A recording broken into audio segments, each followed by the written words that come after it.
Bonjour et bienvenue dans le Cloud Screener, le podcast qui navigue parmi les nuages. Je suis comme d'habitude avec le champion lightweight Easy Mouche de mon marketing, Monsieur Jérôme Lin. Bonjour.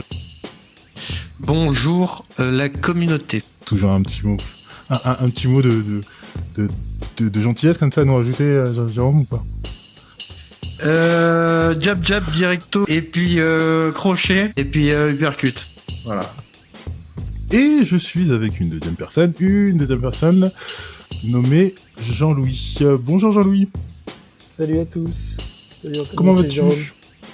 Ça va super bien, c'est les vacances, il fait beau, il fait chaud. Le Mac a du mal à tenir la chaleur. Tout est parfait. Ils ont enlevé les ventilos, mais ils n'ont pas pensé qu'il y a des gens qui habitent dans des endroits où il fait très très chaud. Bon, on va pas tenir rigueur. Alors, le Cloud Screener aujourd'hui, vous le savez, c'est le Cloud Screener, on navigue parmi les nuages, dans une industrie hétéroclite, on a du IaaS, on a du PaaS, on a du DBAS, on a du CAS, on a du FAS, on a du SaaS. Et ce dernier modèle est indiscutablement le plus utilisé, sur lequel se basent le plus d'entreprises. Il y en a qui me diront mais le SaaS c'est pas du cloud, et je leur dirais que dans les classements de cloud, il y a toujours Salesforce qui est dans les 10 premiers. Donc à partir de là, moi je peux rien dire, je suis à peu près d'accord. Hein. Mais bon, il y a Salesforce, le SaaS c'est du cloud, on peut pas tergiverser là-dessus. Sachant que quelque part, bon, ça utilise une infra classique, CPU, RAM, network, storage. Mais dans le domaine du SaaS, on peut mettre en avant la dernière grosse app CRM, une grosse usine à gaz web. On peut avoir des petites API qui permettent l'exploitation de ce software as a service. Et à partir de là, en fait, on peut s'imaginer SaaSiser à peu près tout. C'est-à-dire que moi, je suis sysadmin, pourquoi pas SaaSiser un FFmpeg, SaaSiser un Nginx, je sais pas, tout et n'importe quoi on savait ou qu'on saura ou qu'on sait faire, en fait, on peut le SaaSiser et essayer de le vendre à deux services. Et, le défi, il est pas tant technique, en fait, parce qu'on sait faire plein de choses sur la plupart des SaaS, enfin, sur la plupart des domaines. Il est plutôt business, savoir comment le placer, savoir les features, savoir les clients, savoir manier la communauté qui nous suit. Enfin, il y a plein de choses. Disons, moi, demain, je fais une IA pour chatter. Voilà, j'ajoute une UI, et hop, ça fait un SaaS. Je rajoute un endpoint, et hop, encore un autre SaaS. Si cette IA elle fait de la détection d'images, ce SaaS, je pourrais l'appeler Google API Vision, ou Amazon Recognition. Vraiment, tout est SaaSifiable, comme je dis bien.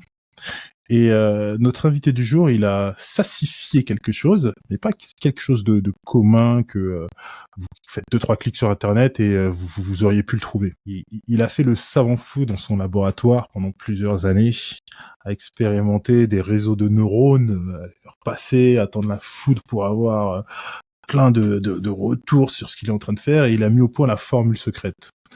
La formule secrète, il l'a créée, après il l'a améliorée, il l'a peaufiné, il l'a optimisé, il l'a perfectionné. Puis il a créé le service Gladia.io de Audio Intelligence API. Et donc, si je comprends bien, Jean-Louis ici présent a créé donc Gladia.io, qui est une IA basiquement, parce que je pense que il va nous expliquer, ça fait juste plus que speech to text. C'est-à-dire que vous lui donnez de l'audio, que ce soit une personne en français, en allemand, en anglais, en chinois, et il est capable de vous donner du texte. Et ce, avec une qualité qui est bien plus avancée que d'autres services qu'on peut avoir en tête. Et donc, on connaît tous les sous-titres automatisés sur YouTube, où quand vous les regardez en français, bon, bah voilà, ça passe, il y a 2-3 erreurs, mais c'est pas grave. Mais quand vous les regardez en anglais ou une autre langue que vous comprenez, là, vous dites non, il y a un gros problème. En fait, souvent, on appelle ça des hallucinations, et je pense que c'est à peu près au milieu du travail de Jean-Louis. Étant donné que moi, chez Cloud Mercato, en ce moment, je suis à fond sur l'IA, j'ai pas envie de devenir AI Ops ou je sais pas quoi, c'est juste que j'aime la technologie. J'ai invité Jean-Louis aujourd'hui Comme ça, on va pouvoir lui poser plein de questions à propos de Gladia.io, plein de questions à propos de l'état de l'art du marché du speech to text, peut-être aussi du text to speech, parce que ils sont bizarres les trucs de text to speech de nos jours. Ils ont des accents, enfin, bref, voilà. Donc, on est avec Jean-Louis aujourd'hui. Et rebonjour Jean-Louis. Tout d'abord, avant de commencer, est-ce que j'ai donné une bonne toute petite présentation de Gladia.io? Donner une bonne présentation. Enfin, on parlera de la genèse du projet. Parce que de tout ce que tu as dit, ça résonne beaucoup dans le projet qu'on a eu, mais tu as fait une bonne présentation. On est spécialisé dans la reconnaissance vocale, très haute qualité et multilingue. D'accord, cool.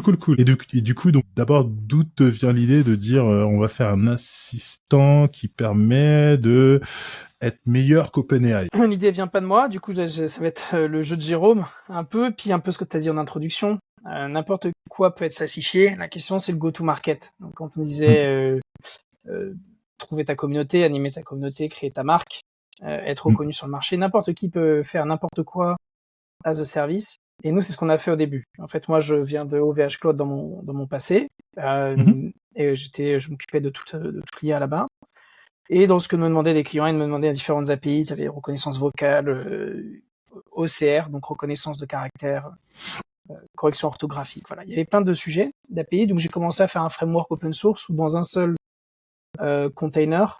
Tu me dis si je vais trop dans le détail, trop dans le deep. Oui, y a pas de souci. Dans un seul conteneur, on était capable de mettre toutes ces API et ce conteneur tournait sur un seul GPU. Donc il y avait 500 modèles qui tournaient sur un GPU. Ce qui, pour les gens qui font de l'IA ou de la data science, c'est je vais pas dire du jamais vu, mais si, c'est du jamais vu en fait. C'est très compliqué pour plein de raisons. Mais voilà, on avait 500 API. Reconnaissance d'image, reconnaissance de caractère, on avait reconnaissance d'action dans des vidéos, enfin on avait un peu tout. Et en fait, un truc à comprendre, qu'on a compris, qu'on a mis un peu de temps, pas un peu de temps, quelques mois à comprendre, c'est qu'en faisant tout, on faisait rien en fait. Et ça, c'est un gros sujet de marketing. À force de faire tout, tu n'as aucune spécialité. Donc, je prends un exemple sur Mercato Cloud, vous pourriez comparer toute l'informatique, tous les SaaS, tous les machins, et puis t'en viendrais à être reconnu pour rien parce que tu comparerais tous les CRM, tu comparerais les systèmes d'édition vidéo, tu comparerais les CPU, les GPU, et à la fin en fait on te dit mais qu'est-ce que tu fais? Et la réalité c'est qu'aujourd'hui, moi je vous connais parce que vous êtes ultra spécialisé sur les analyses, je vais le faire simplifier, mais prix-performance.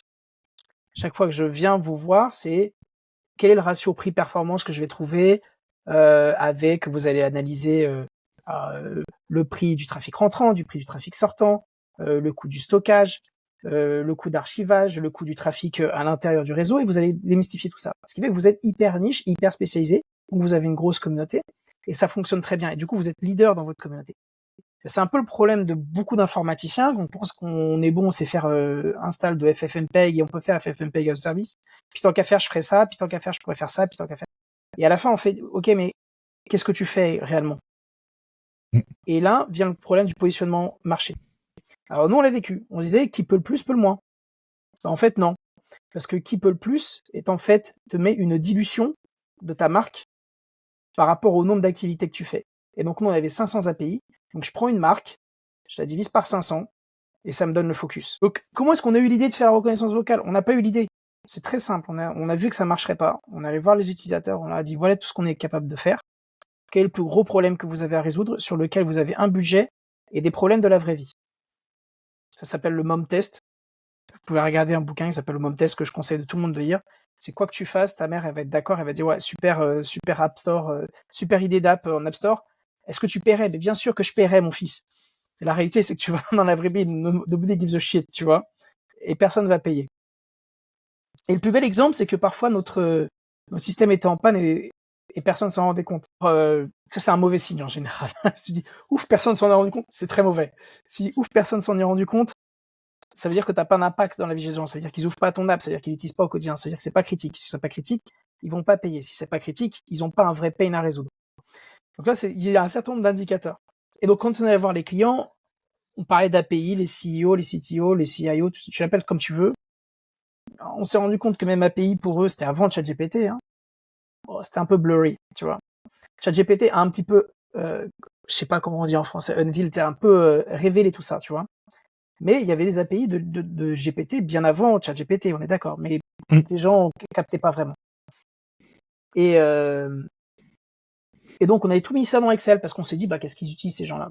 Ils utilisent Excel au quotidien et PowerPoint. Donc on va montrer tous ces 500 API intégrés dans Excel, intégrés dans PowerPoint. Et là on a commencé à faire les démos. Et les gens nous ont posé une question, mais je te jure, en tant que product manager d'une certaine manière, tu te dis qu'est-ce qui se passe. Encore pire en tant qu'ingénieur, est-ce que vous pouvez faire la reconnaissance vocale dans Excel? On a dit mais qu'est-ce qu'ils sont en train de me dire? Parce que nous on faisait égal gladia.translate cellule A1 virgule en français, hop, t'avais la traduction en français. Et est-ce que je pourrais faire gladia.transcribe cellule A1 et cellule A1 ce serait c2 mon fichier.wave. Et tu dis mais pourquoi tu veux faire ça comme ça? Mais j'ai des millions d'audios, j'ai plein de problèmes clients, je sais que la solution à mes problèmes clients sont dans ces audios, mais je sais pas comment les trouver. Ah, tu dis ok, la question était pas complètement conne. Puis tu l'as une fois, deux fois, trois fois, après tu rappelles les gens, tu dis mais pourquoi vous le faites pas en interne?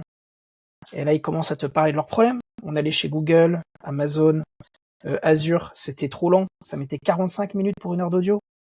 La qualité dans les langues alternatives à l'anglais, elle était catastrophique.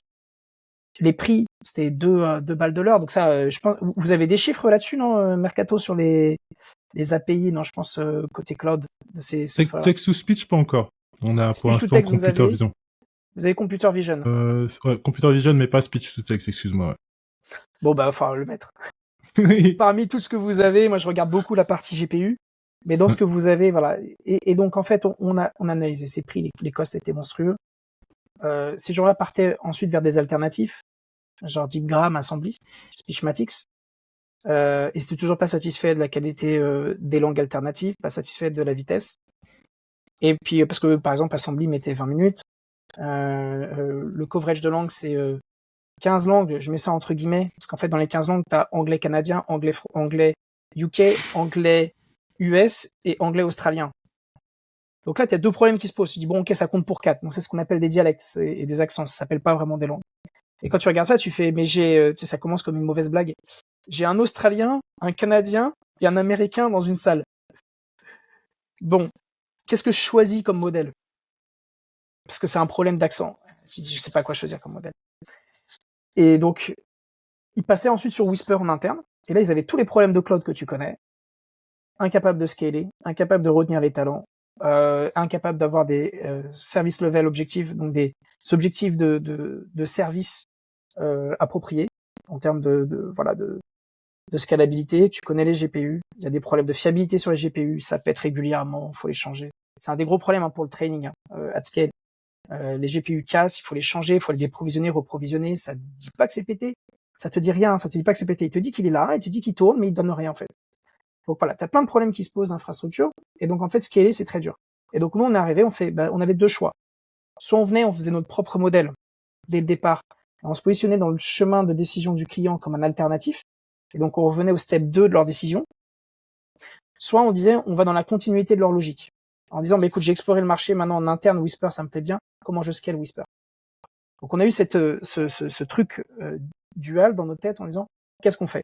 Est-ce qu'on fait un modèle qui est mieux, où on pense qu'il est mieux, ou on joue sur le branding et le marketing et on suit le chemin d'achat. Donc tu vois, c'est que des problématiques à la Jérôme que je suis en train de, et pourtant je suis un tech. Et donc on s'est dit, ok, il y a un positionnement à prendre. Comment est-ce qu'on devient l'équivalent d'Algolia pour Elasticsearch pour le sujet de l'infrastructure type Whisper? Elasticsearch, c'est compliqué à opérer, c'est compliqué à scaler, il y a des problèmes de chunk, de machin, il y a plein de problèmes qui se passent sur Elasticsearch. Et toi, tu es juste développeur et tu veux un truc rapide. Oh, bah ça c'est un des pains du client, rapide. On voit quelque chose qui scale. Ah bah tiens, ça c'est un autre problème. Et on va pas s'occuper de l'infrastructure. En fait, c'est la même chose. Comment est-ce qu'on est, nous, à Whisper, ce qui est Algolia à Elasticsearch? Et on est parti de ce postulat-là, et on a juste déroulé là-dessus. Et on a enlevé tous les problèmes qu'a Whisper, de même que Algolia a retiré tous les problèmes que tu as, par exemple, avec Elasticsearch sur le scaling, le chunking, et des choses comme ça, le sharding et des choses comme ça.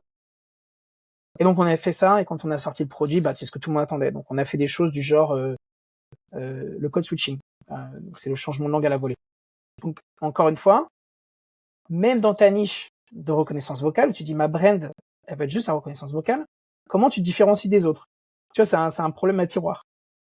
Et là, est-ce qu'on fait de la reconnaissance vocale? Ouais, c'est quoi ton positionnement? Donc on comprend, il y a prix, il y a performance et il y a multilingue. Enfin, qualité multilingue, si tu veux. Qualité et multilingue. Bon, comment est-ce que nous on choisit un des positionnements? Donc, par exemple, DeepGram a choisi le problème de la rapidité et du prix. Il n'a pas choisi le problème de la qualité. Et en fait, c'est tout comme tout ingénieur. Tu as un triangle, tu peux pas adresser les trois têtes du triangle. Qualité, vitesse et prix, tu peux pas tout avoir. Donc DeepGram a choisi qualité, vitesse et prix, et pas la qualité. Assembly a choisi qualité et prix, mais pas autant prix que DeepGram. Et nous, au début, on avait choisi vitesse et ouais, je vais dire ça un peu grossièrement. On va dire ta qualité, prix et vitesse. Bon, la qualité était pas ouf au début, mais on avait choisi prix, on avait dit et vitesse. Ok. Et là, on a écouté ce que disait le marché. Et le marché nous a dit, attends, vous allez très vite. Mais quand je te dis qu'on allait très vite, on allait plus vite que tout le monde dans le marché. Google mettait 45 minutes, on mettait 10 secondes. Ça vous donne une idée. La qualité était meilleure que Google, mais n'était pas meilleure que nos concurrents alternatifs. Donc, ils nous ont dit ralentissez un peu, augmentez votre qualité. Et votre vitesse, elle sera acceptable en dessous des 2, 3, 4, 5 minutes. N'oubliez pas qu'on vient de 45 minutes. Donc, on se dit ralentissez, mais plus de qualité. Et donc, du coup, c'est ce qu'on a fait. Et du coup, on a fait prix, qualité, et pas la vitesse 100%, on a fait une vitesse légèrement moindre. Parce que tout vient avec le calcul de coût d'infrastructure. Donc, on en revient à tes belges infrastructures. Et donc, c'est ce positionnement. Donc, au sein même de ta niche, il faut que tu choisisses une autre niche pour trouver ton positionnement. Voilà, c'est un peu le gros learning qu'on a eu. En faisant tout, tu fais rien. Tu avais 500 API, t'en as plus qu'une, c'est-à-dire que ta brand, elle était diluée sur 500 produits. C'est comme un projecteur. Hein. Si t'as un énorme projecteur, ça devient un laser. À partir du moment où t'as un laser, t'adresses mieux ton marché. Et même au sein de ton laser, tu peux le rendre encore plus fin pour avoir un meilleur positionnement. Et quand tu fais ça, tous tes efforts sont tellement concentrés qu'en fait, même si c'est une niche, t'arrives à avoir de la grosse croissance dessus.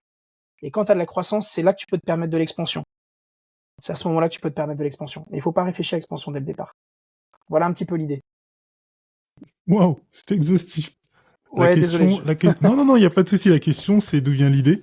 Et là, tu m'as sorti un historique, mais il était parfait. Parfait, il n'y a aucun souci. Vraiment aucun souci. Vu que je sais que le cerveau de Jérôme doit être à peu près à 72 degrés, donc je vais rajouter quelques degrés en plus. Il y a ChatGPT qui, il y a pas longtemps, ont sorti ChatGPT-O, donc qui lui donne une capacité de vision. Quand tu écoutes un peu leur commentaire public là-dessus, ils expliquent que dans la manière dont ils veulent que les GPT comprennent le monde, ils pensent que la vision est à peu près indispensable à comment est-ce qu'ils doivent non seulement entraîner, mais aussi comment est-ce que les gens ont envie d'utiliser les API de GPT. Et du coup, tu penses pas que un jour ils vont mettre l'audio aussi directement dans GPT, vu qu'ils sont en mode multimodal, à la fin ils vont mettre l'odorat et pourquoi pas le goût aussi. La question est pour Jérôme ou pour moi?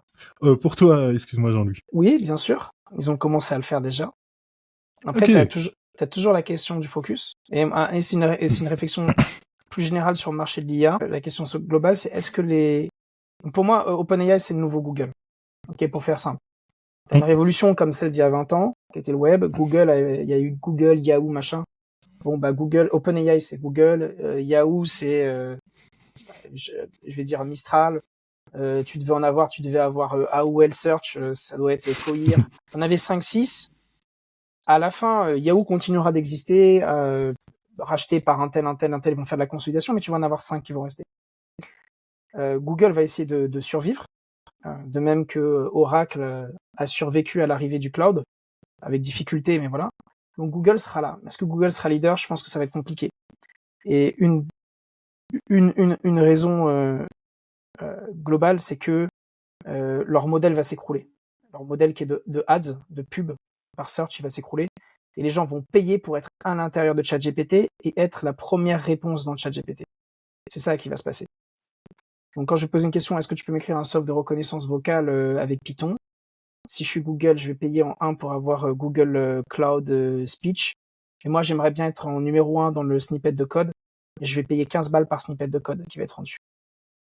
Donc, tu as ce truc-là. Donc, maintenant, la question, c'est est-ce que OpenAI va le faire? Je te pose n'importe quelle question et je te dis est-ce que Google va le faire? Ta réponse, ça va être oui. Donc, est-ce que dans les 15 prochaines années, OpenAI va le faire? C'est la même réponse que si tu te poses la question de Google aujourd'hui. Oui, OpenAI va le faire. Donc, la question au global, pour tout le monde qui fait de l'IA aujourd'hui, quel est le moyen de survie dans un monde comme ça? Il faut que tu sois spécialisé. T'as pas beaucoup de choix, en fait. Donc, il faut que tu deviennes niche. Si tu es généraliste, on en revient toujours à la même chose. Avec une énorme brain, tu peux être généraliste. C'est ce que cherche à faire OpenAI avec l'AGI, machin, etc. Mais est-ce qu'ils feront des modèles médicaux? Est-ce qu'ils feront des modèles spécialisés dans, donc je disais dans la santé? Est-ce qu'ils vont faire des modèles spécialisés dans les assurances? Est-ce qu'ils vont faire un modèle spécialisé? Jamais ils auront le niveau de spécialisation, le niveau d'attendu que demande le métier. Et c'est pour ça que tu vois des acquisitions. Tu vois que Google qui rachète régulièrement, ils disent ah tiens, il y a cette verticale de marché qu'on doit aller plus taper, hop, ils rachètent. Donc Azure, par exemple, avait racheté Nuance, spécialisé dans la reconnaissance vocale dans la santé. Donc c'est ça qui va se passer dans les prochaines années. Nuance, il faisait quand même 1 milliard de dollars de revenus, hein, c'est pas dégueulasse. Mais donc oui, OpenAI va venir, oui, il va l'intégrer. Est-ce qu'il va répondre aux besoins qu'ont nos clients? Peut-être pas. Il y a des chances que non. Le truc, c'est qu'ils ont tellement une pression de prix que les exigences des gens vont globalement baisser au global, parce que n'importe qui va vouloir mettre de l'AI et vont aller par défaut là-dessus. Mais les spécialisés iront plus dans les niches. Et les autres diront, ah, c'est good enough, je vais utiliser le kit OpenAI. Donc c'est vraiment, tu as un gros sujet de comment est-ce que ça a fonctionné. Et là, le job de Jérôme, il est juste essentiel. PMM, Product Marketing Manager, comment tu fais du vrai marketing. Je te parle pas du marketing opérationnel, de mettre des pubs à un endroit. Je te parle de ton positionnement de marché, choisir ton ideal customer profile, ton persona, ton messaging, ta géographie, etc. C'est la chose probablement la plus importante pour toutes les boîtes d'IA aujourd'hui. Parce que s'ils font pas bien ce positionnement-là, ils vont se faire avaler comme toutes les petites boîtes d'il y a 20 ans au web dont on n'entend plus parler. Et c'est d'autant plus important dans ton domaine où la barrière de la langue, elle est là, quoi. Elle tout à fait raison. Complètement là. Et si je suis Google, en fait, et que je suis généraliste, bah, j'ai envie de taper toujours les mêmes marchés où il y a le plus de thunes, c'est-à-dire l'Occident. Donc en gros, je vais mettre l'anglais. Après, les petits pays, bon, c'est un petit peu chiant, on va faire le best effort. Mais en réalité, si je suis chinois, bah clairement, c'est un chinois qui va me répondre à mes exigences aujourd'hui, non? Eh ben, c'est drôle parce que ce que tu dis d'un paradigme, c'est ce que je pensais et c'est pas ce qui va se passer. D'accord. Les petits pays, comme tu dis, les petites langues, ce qu'on appelle les low resource languages, ça c'est le nom technique que ça a. Ouais. En reconnaissance vocale, je parle de la reconnaissance vocale, vont avoir énormément d'investissements. Et une des raisons, c'est que les call centers, je vous donne des chiffres comme ça. Le monde du call center, c'est à peu près 25-26 € par heure pour un agent en Occident. Ok? C'est 10 balles en Asie, c'est 5 balles en Afrique. C'est bon, vous avez l'échelle, c'est 1 x 5 et 1 x 2 entre l'Asie et l'Afrique. Là, l'IA, elle arrive. Donc tout le monde voit des IA automatisées, dire bon, je vais faire le support téléphonique automatisé. Donc il va y avoir une pression de prix sur les call centers. Ouais. Donc les gens vont vouloir réduire. Tu peux pas réduire quelqu'un à 25 balles parce que ça fait 20 ans que les mecs, ils ont gratté dans tous les coins pour réduire les coûts. Donc tu as 2 manières de réduire les coûts. La première, mais elle est très difficile et très limitée, c'est est-ce que tu as des anciennes colonies? Donc la France, on est bien placé, les Pays-Bas sont bien placés, le Portugal est bien placé, l'Espagne est bien placée. T'as surtout l'Espagne, ils ont beaucoup l'Amérique du Sud, mais le Portugal aussi. Les Pays-Bas, il y a quelques pays en Amérique du Sud qui parlent hollandais. La France, t'as énormément de pays d'Afrique. Donc voilà, donc tu délocalises. Mais quand je te dis le taux de délocalisation, c'est la vitesse à laquelle ça va, c'est 30% par an. Délocalisation effective. Tu vois le truc. Donc comment est-ce que tu fais que les gens soient compétents? T'es obligé d'avoir l'IA. Parce que pour onboarder 30% de switch par an, t'es obligé d'avoir des assistants pour augmenter la qualité. Donc ça, c'est la première chose. Et tu te dis, bah peut-être que la qualité sera moindre parce que le niveau d'études en règle générale est inférieur. Bah détrompe-toi parce qu'il y a un sens du service et une reconnaissance de l'opportunité qui est largement supérieure et il se trouve qu'ils ont démontré que le niveau de service était largement supérieur dans ces pays. Donc t'as plusieurs problèmes. Hein. tu as les perceptions d'accent. Donc la perception d'accent est toujours un problème. Dès qu'il y a un accent, la perception le Net Promoter Score baisse juste pour l'accent, pas pour la qualité de service. Tu as des boîtes qui font beaucoup d'argent sur ça. Deuxième chose donc ça c'est le premier mode, mais le premier mode il est limité. Je te donne un exemple. La France, les agents téléphoniques, c'est 650 000 personnes pour la France. Ouais, le volume est monstrueux. Est-ce que tu vas trouver 1 demi-million de personnes dans les colonies, dans les ex-colonies? Peut-être. Comment tu vas gérer les Pays-Bas? Est-ce qu'il y a un volume suffisant pour absorber? Je suis pas certain. Ok. Donc tu fais deuxième chose. Tu dis il va y avoir une IA, mais toi il y aura toujours besoin d'un humain. Ok, donc il y a une partie qui va être absorbée par l'IA automatique. Et la deuxième, c'est tu dis je vais aller dans les pays à bas salaire. Donc je te disais 5 balles en Afrique par heure, et je vais faire de la traduction en temps réel. Et pour faire la traduction en temps réel, il faut quoi? Il faut que j'ai un dataset de ces langues locales qui est très bon, une très bonne reconnaissance vocale, et une traduction vers la langue de destination. Donc tu te dis, la traduction en temps réel, ça va être de l'anglais vers le français. Non, c'est pas ça qui va se passer. Les modèles les plus pertinents et les plus pointus vont être les modèles qui vont faire des modèles de la langue, je suis pas spécialiste de la langue en Éthiopie, vers du français, parce qu'ils vont te coûter 3 balles par heure. Tu vas payer 2 balles par heure de traduction en temps réel. Tu auras un niveau de service super qualitatif, tu es sur la même zone. T'as pas toutes les emmerdes que tu vas avoir au niveau légal, RH, etc. Et donc c'est ça qui va se passer. Donc en fait, bizarrement, on disait que moi je me disais que c'était les oubliés de l'IA. Bizarrement, ça sera peut-être pas le cas. Contre-intuitivement. Deuxième raison, je pense que les plus gros marchés, les plus gros taux d'adoption dans ces régions-là, les taux d'adoption sont supérieurs, un peu comme le téléphone.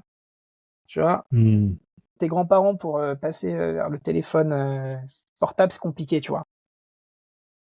Parce qu'ils ont eu un téléphone avec filaire. Quand tu étais en Afrique, il n'y avait pas le mappage des téléphones filaires comme il y avait chez nous. Donc le téléphone portable est arrivé avec les tours. Qu'est-ce que tu fais?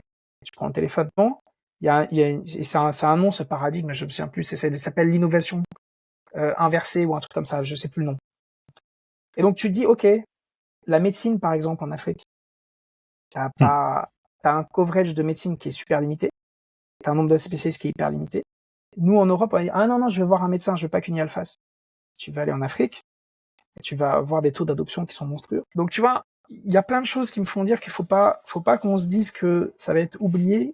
Il y a peut-être des paradigmes avec des taux d'adoption qui sont supérieurs en Middle East et en Afrique, qui vont être probablement peut-être supérieurs en taux d'adoption que ce que nous on va voir en Europe.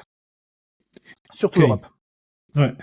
Mais du coup, pour avoir pour créer ton IA, ton modèle, pour pouvoir l'entraîner avec tous ces low resource language, le problème c'est justement qu'il y a un low resource. C'est pas un problème de pas. Enfin, comment est-ce qu'on trouve des conversations en Swahili, en Bana, en Bafan et je peux sortir encore plein de langues sur la 450 au Cameroun.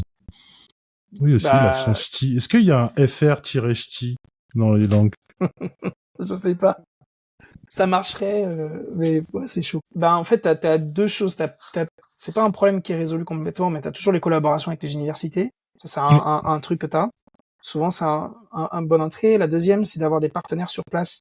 Donc, je te parlais des call centers. Eux, ils ont toute la partie RH où ils sont capables de mettre des gros efforts en se disant, mon modèle, il est mort. Donc, le seul moyen que je le sauve, c'est d'investir tant. Donc, si tu trouves le partenariat, ils auront les ressources et ils savent sourcer. Leur job, c'est de faire du sourcing RH. Donc, ils trouveront ces trucs-là.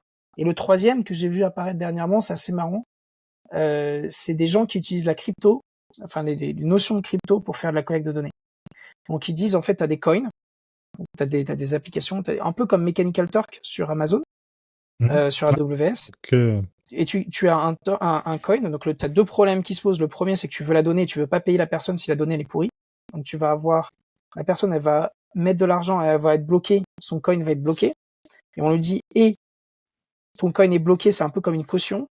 Tu seras payé tant si jamais tu fais bien le boulot, mais ta caution, elle est gardée. Et il y a une tierce partie qui va être elle aussi payée pour faire la vérification que la première personne fait correctement son boulot. Et à ce moment-là, tu relâches la caution et tu payes les deux personnes. Et ça a un taux d'adoption qui est plutôt fort dans les pays, par exemple, africains. Parce que tu as un taux d'adoption mobile, parce que tu es OK pour quelques centimes de faire du boulot. c'est du boulot qui est facile, hein, c'est que tu as une phrase et tu la lis, quoi. Tu t'enregistres en la lisant, c'est pas je suis pas en train de te demander de faire un diagnostic médical, quoi. Donc, Ouais. c'est un peu accessible à tout le monde. Donc il Ouais. y a ça qu'on voit qui est en train d'apparaître comme paradigme, mais c'est un sujet en soi, voilà. Et Google, Facebook a énormément de données, mais ils les partagent pas. Donc ça Oui, c'est, forcément. ils ont Facebook, et avec Facebook ils ont tout bouffé, quoi. Pas peur que y a un truc qui vous arrive comme pour je crois que c'est le Wikipédia en écossais, je crois. Tu connais pas cette histoire? Non, je suis preneur. Alors, il y a le Wikipédia en écossais qui existe depuis très longtemps, comme tous les Wikipédia. Et en fait, il y a un gars qui s'est buté dessus. Vraiment, il s'est buté, il a contribué. Et en fait, on s'est réveillé un jour et on se rend compte que vraiment, ce gars-là, c'est un ado qui habite dans le Kentucky ou je sais pas où aux États-Unis. Et en fait, les gens, quand ils regardent ce qu'il a écrit, en fait, il écrit une imitation d'écossais. Donc, il prend l'accent écossais et il l'écrit, en fait, en anglais. Et toutes ces phrases, il les termine avec des choses qu'il penserait être de l'écossais pour lui. Enfin, c'est ce qu'il dit. Il pensait que ça pouvait être de l'écossais. Et une fois qu'on lui a tout mis en face de lui, il a dit que au début, il l'a fait une fois, 2 fois, on l'a C'était du encouragé, troll, quoi. et il est parti dans le truc. Non, c'était même pas du troll, il dit qu'il a un problème psychologique, qu'il s'en excuse, que voilà. En gros, toute la communauté l'a validé pendant peut-être 8 ans, et lui, il écrivait n'importe quoi, il prenait des articles en anglais, il les traduisait en accent écossais, et t'as pas peur qu'il y ait du poison comme ça qui rentre dans vos datas? T'as toujours le risque du poison, c'est pour ça que je pense que les sources, il faut qu'elles soient mixées, quoi. Et t'as toujours un truc, ce qu'on appelle, c'est du balancing dans les datasets d'IA. Donc ça, c'est un concept qui est ultra important. C'est probablement plus important que tout l'algo que tu vas utiliser. C'est t'assurer que tu as balancé ton dataset suivant un certain nombre de critères, donc il est bien équilibré. Voilà, ce serait le mot en français. Équilibre de ton set de données pour t'assurer que tu n'introduis pas de biais. Donc, je te donne un exemple. Reconnaissance vocale. Taux de reconnaissance accuracy, donc la précision pour reconnaissance vocale masculine. Vous pensez que c'est combien à peu près? 14. Ouais, autour de ça. 80, autour de 95%. Voilà. Combien c'est pour une femme? 18, parce qu'il faut toutes les comprendre. Non. Il faudrait toutes les comprendre. Je vais pas répondre parce que sinon je vais faire bâcher. C'est toi qui auras des problèmes, pas moi. Bon, c'est 10% de moins à peu près. On est plus autour de 85. Combien c'est pour un enfant? Moi, j'y comprends rien quand ils parlent, les enfants, donc je vais te Voilà. dire à 60%. Voilà, on est autour de ça. Parce que les enfants, moi j'ai 3 enfants, je vais te dire, parce que à l'école, et là tu te dis, vas-y, c'est quoi ce qu'on appelle la prosodie? Tu te dis, mais il part où, quoi? Et le LLM, lui, il a appris sur quoi? Il a appris sur des podcasts avec des gens, désolé, mais éduqués, qui savent faire des phrases. Ils sont pas en train de faire des phrases qui n'ont aucun sens, tu vois. Par exemple, ma fille dit, ils sont où? Ils sont où hier, tu vois? Pour dire ils étaient où? Comment tu gères ça? Et en plus, t'as un problème, c'est que t'as pas le droit d'avoir des datasets d'enfants. Ça, c'est un autre, c'est un problème. Mais tant mieux, hein. Et les fréquences qu'ont les enfants sont pas les mêmes. En fait, t'as plein de problèmes qui se posent. Donc la question, au global, quand tu fais de l'IA, c'est pas juste est-ce qu'il y a un mec, c'est comment est-ce que tu arrives à avoir un dataset qui est bien balancé pour éviter d'introduire des biais et éviter d'être, comme je te disais sur la reconnaissance vocale, d'être pas ultra bon dans un cas de la vie réelle. Donc t'as 100% raison. Ça fait partie du boulot du data scientist, plus que de choisir l'algo quasiment. Parce que les algos évoluent, mais le dataset, lui, il évolue pas tant que ça. Et il coûte très cher. Tu vois, je vais peut-être dire des bêtises, mais je crois que la Math 2, 60% du coup, c'était le dataset. Un truc du genre. Ah ouais, et pourtant, ils ont leur corpus avec Facebook en plus. Ouais, mais tu dois retirer les données perso. Facebook, ça doit être dégueulasse comme corpus quand même. Tu dois enlever les insultes, tu vas essayer d'enlever tout ce qui est théorie de la conspiration, tu vas essayer d'enlever au maximum tout ce qui est religieux, tout ce qui est sexuel, tu arrives tout ce qui est chauvin, tout ce qui est raciste, tu vas. Il n'y a plus rien après. Disons que qu'il faut en acheter d'autres, quoi. Pour avoir plein de data. Je sais pas comment ils font, mais je dis pas qu'il y a plus rien, ça c'est pas Reddit non plus. Ou Twitter, parce que Twitter c'est vraiment, je pense, le summum. Ouais. Mais tu vois, c'est un bon exemple, c'est YouTube. C'est un super dataset d'entraînement parce que tu as une validation ou pas de la communauté. Ouais. Sur l'audio, tu connais les tendances, les machins, etc. Donc tu peux faire des clustering. Tu vois, c'est super bon YouTube, mais le problème c'est que je pense il y avait une étude qui était sortie, mais la plupart c'est genre 70% ou 80% de mecs sur YouTube. La preuve, on est trois gars, tu vois.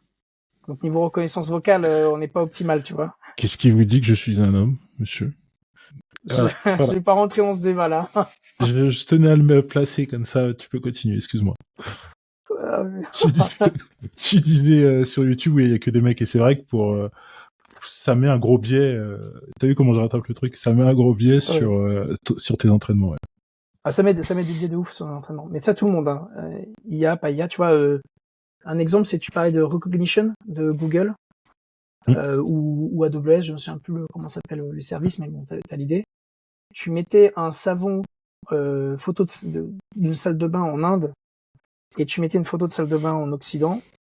Donc côté occidental, c'était savon machin. De l'autre côté, c'était marqué genre plat, tu vois, paella. Parce que notre salle de bain n'est pas la même. Et donc même sur la reconnaissance d'image, t'en as plein des biais comme ça. T'en as plein. Donc c'est pas juste la reconnaissance vocale, c'est tout quoi. C'est assez compliqué, d'où la nécessité d'être hyper spécialisé si on fait une start-up dans le sujet et de résoudre bien ces problématiques hyper spécifiques parce que dans la vraie vie, ça va causer un problème de mal reconnaître le savon, ça va causer un problème de mal reconnaître une femme d'un homme, et ça, est-ce qu'OpenAI va le résoudre? J'en suis pas certain, tu vois. Mais toi, si tu te spécialises dans cette niche-là, tu as moyen de faire ta place. Et c'est des grosses places, hein. Le marché de reconnaissance vocale, c'est 18 milliards aujourd'hui. C'est correct. Et ça va faire que grossir. Les call centers, ils payent 300 milliards par an leurs employés. Donc quand tu dis qu'il y en a à peu près 30 à 40% qui vont disparaître, tu vois, t'as une petite poche qui est en train d'apparaître qui est assez monumentale. Il me semble que vous avez aussi des questions. Bien sûr. Toujours. Ah. Alors, tu vas devoir te positionner comme un prophète, puisque t'as fait longtemps que t'as les pieds dans l'IA, je pense. T'as une très bonne connaissance du sujet. Je vais poser une question bête. Enfin, ouais, bête, ouais. Enfin, une question simple. Non, pas simple. On sait pas, en fait. La tour de Babel. Bon, il y avait plusieurs langues, etc., pour éviter d'atteindre Dieu. Ma question, avec l'IA, que ce soit par rapport au texte speech to text, LLM, etc., avec tout ce qu'on a, tout ce qui nous attend dans le domaine de la santé, là, il y a un truc qui tourne beaucoup en ce moment, comme quoi on peut détecter une tumeur 5 ans en avance pour un cancer de la poitrine chez la femme. On se rapprochera. Est-ce qu'on se rapproche du pouvoir de Dieu? Moi, j'ai un pote, quand il a découvert ChatGPT, il n'est pas tech, enfin, c'est un petit peu, mais on va dire, il est plus marketeux que tech, il s'est dit, j'ai le pouvoir de Dieu entre les mains. Et les gens ne le voient pas. C'est-il donc vrai? C'est une bonne question. Déjà, j'espère pas parce que ça va être très très chiant. Si on a le pouvoir de Dieu et le pouvoir d'immortalité et trucs comme ça, ça va être très chiant. Quoique ça pourrait résoudre des problèmes de l'humanité. Hein. Si on avait l'immortalité, peut-être qu'on ferait attention à la planète. Tu vois? Parce qu'en général, on dit on chie pas là où on mange. Bah là, peut-être qu'on ferait plus attention. Ouais, je connais certains restos, c'est le cas, mais ouais. non, mais... Maintenant, la question, c'est, je te la pose autrement. Est-ce que un faussaire qui fait très bien une imitation de Monet, c'est un peintre? Est-ce que c'est un artiste? Bah, tu m'en colles une, là, parce que je sais pas quoi répondre. Très franchement. Est-ce qu'un faussaire est un artiste? J'aurais tendance à dire que oui, personnellement. Alors après, je te dis comment tu définis l'art. Alors là, j'ai posé une question, je sais plus quoi en faire, ni où m'aventurer. Mais je vais te le donner. Il y a une question d'originalité dans l'art et de créativité. Est-ce que quand tu es un faussaire et que tu imites très bien un coup de pinceau, tu crées une œuvre originale? Oui, dans ce cas-là, la non. Création. Ouais. Et en fait, c'est ça. ChatGPT, c'est un très bon faussaire. Donc, est-ce que ça en fait pour autant un artiste? Non. Par contre, ça te donne l'impression que tu es un artiste. J'ai fait une imitation de Van Gogh. Mais le truc, c'est que Van Gogh, avant d'être Van Gogh, avant qu'il y ait du Van Gogh, ça n'existait pas. Avant Picasso, est-ce qu'il y avait du Picasso? Il n'y avait pas de Picasso. Et toute l'originalité, on va dire Dieu, si tu veux, le pouvoir de Dieu que tu appelles, le pouvoir d'originalité, je l'appelle comme ça, et tout dans la création, dans l'originalité. Ouais. L'humain, c'est là quelle est sa valeur. C'est dans les nouvelles les découvertes scientifiques, etc. Donc, ChatGPT est un très bon faussaire. Oui, l'IA, elle peut détecter un cancer en avance. Ok, très bien. Ça, c'est juste un rapprochement statistique.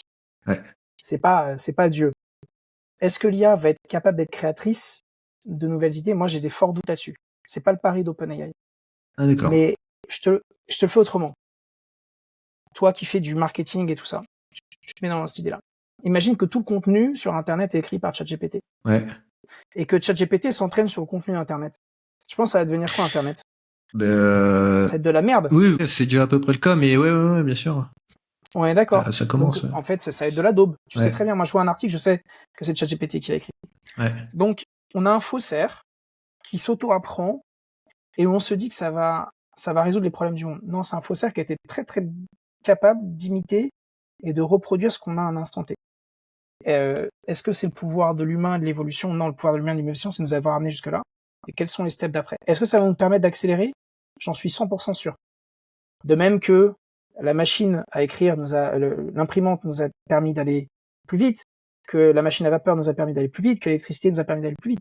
Et c'est pas ça qui a rendu, qui a changé, qui est devenu des machines intelligentes et qui ont pris le pouvoir de Dieu. Ouais. Tu vois l'idée? Bien C'est sûr. un peu philosophique, mais c'est un bon enabler, c'est un bon faussaire, qui peut être un peu plus smart, parfois, parce que le faussaire, il va se dire, ah bah tiens, je fais une imitation de Monet, mais je vais utiliser cette technique de pinceau. Ouais.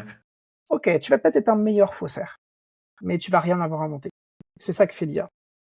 Donc voilà. Mais du coup, pour toi, ce qu'avait fait Google DeepMind, c'était une exception ou c'est simplement pas vers ça qu'on veut aller en fait?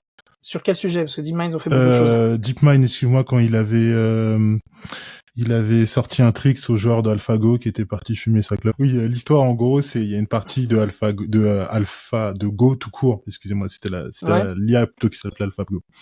Il y avait une partie de Go qui était en cours entre un joueur très bien classé et l'IA qui s'appelle AlphaGo, je crois. Et le gars va fumer sa clope, revient et toute l'assemblée est choquée parce qu'ils sont tous experts et qu'ils ont jamais et que personne n'est capable de comprendre le coup qui était en train de tenter l'IA, en fait. Ouais, mais c'est un rapprochement statistique. C'est juste Ouais, que je suis d'accord avec toi, oui, ouais, c'est un rapprochement en rapprochant de statistique. façon statistique, lui s'est dit, tiens, il y a ce pattern, de même que tu as un faussaire. Monet, il faisait du Monet. Il avait jamais vu Picasso. Picasso faisait du Picasso, il avait vu Monet. Maintenant, tu prends n'importe quel nouveau, j'y connais rien.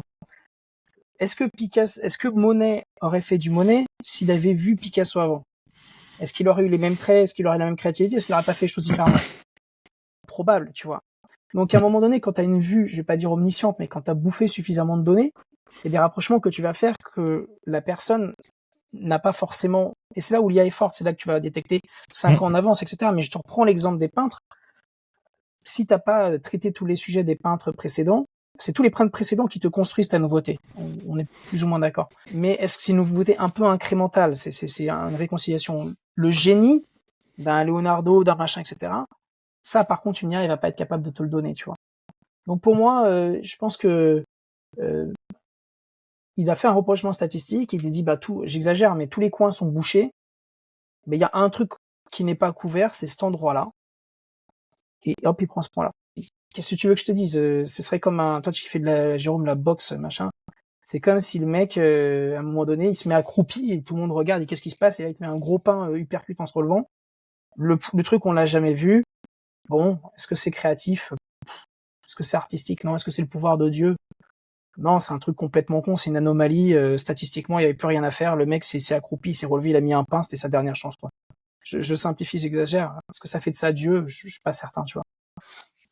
Donc voilà, c'est un peu le... Et pour troller, Dieu, il prend pas 14 minutes à faire un tour. Hein. Ça, c'est faut le troll. Toi, t'auras le sujet. On a fait tous les sujets Non, attends, vas-y, il nous reste un petit peu sur le racisme. Qu'est-ce qu'on a encore? Donc, la xénophobie, on n'a pas traité encore. Putain.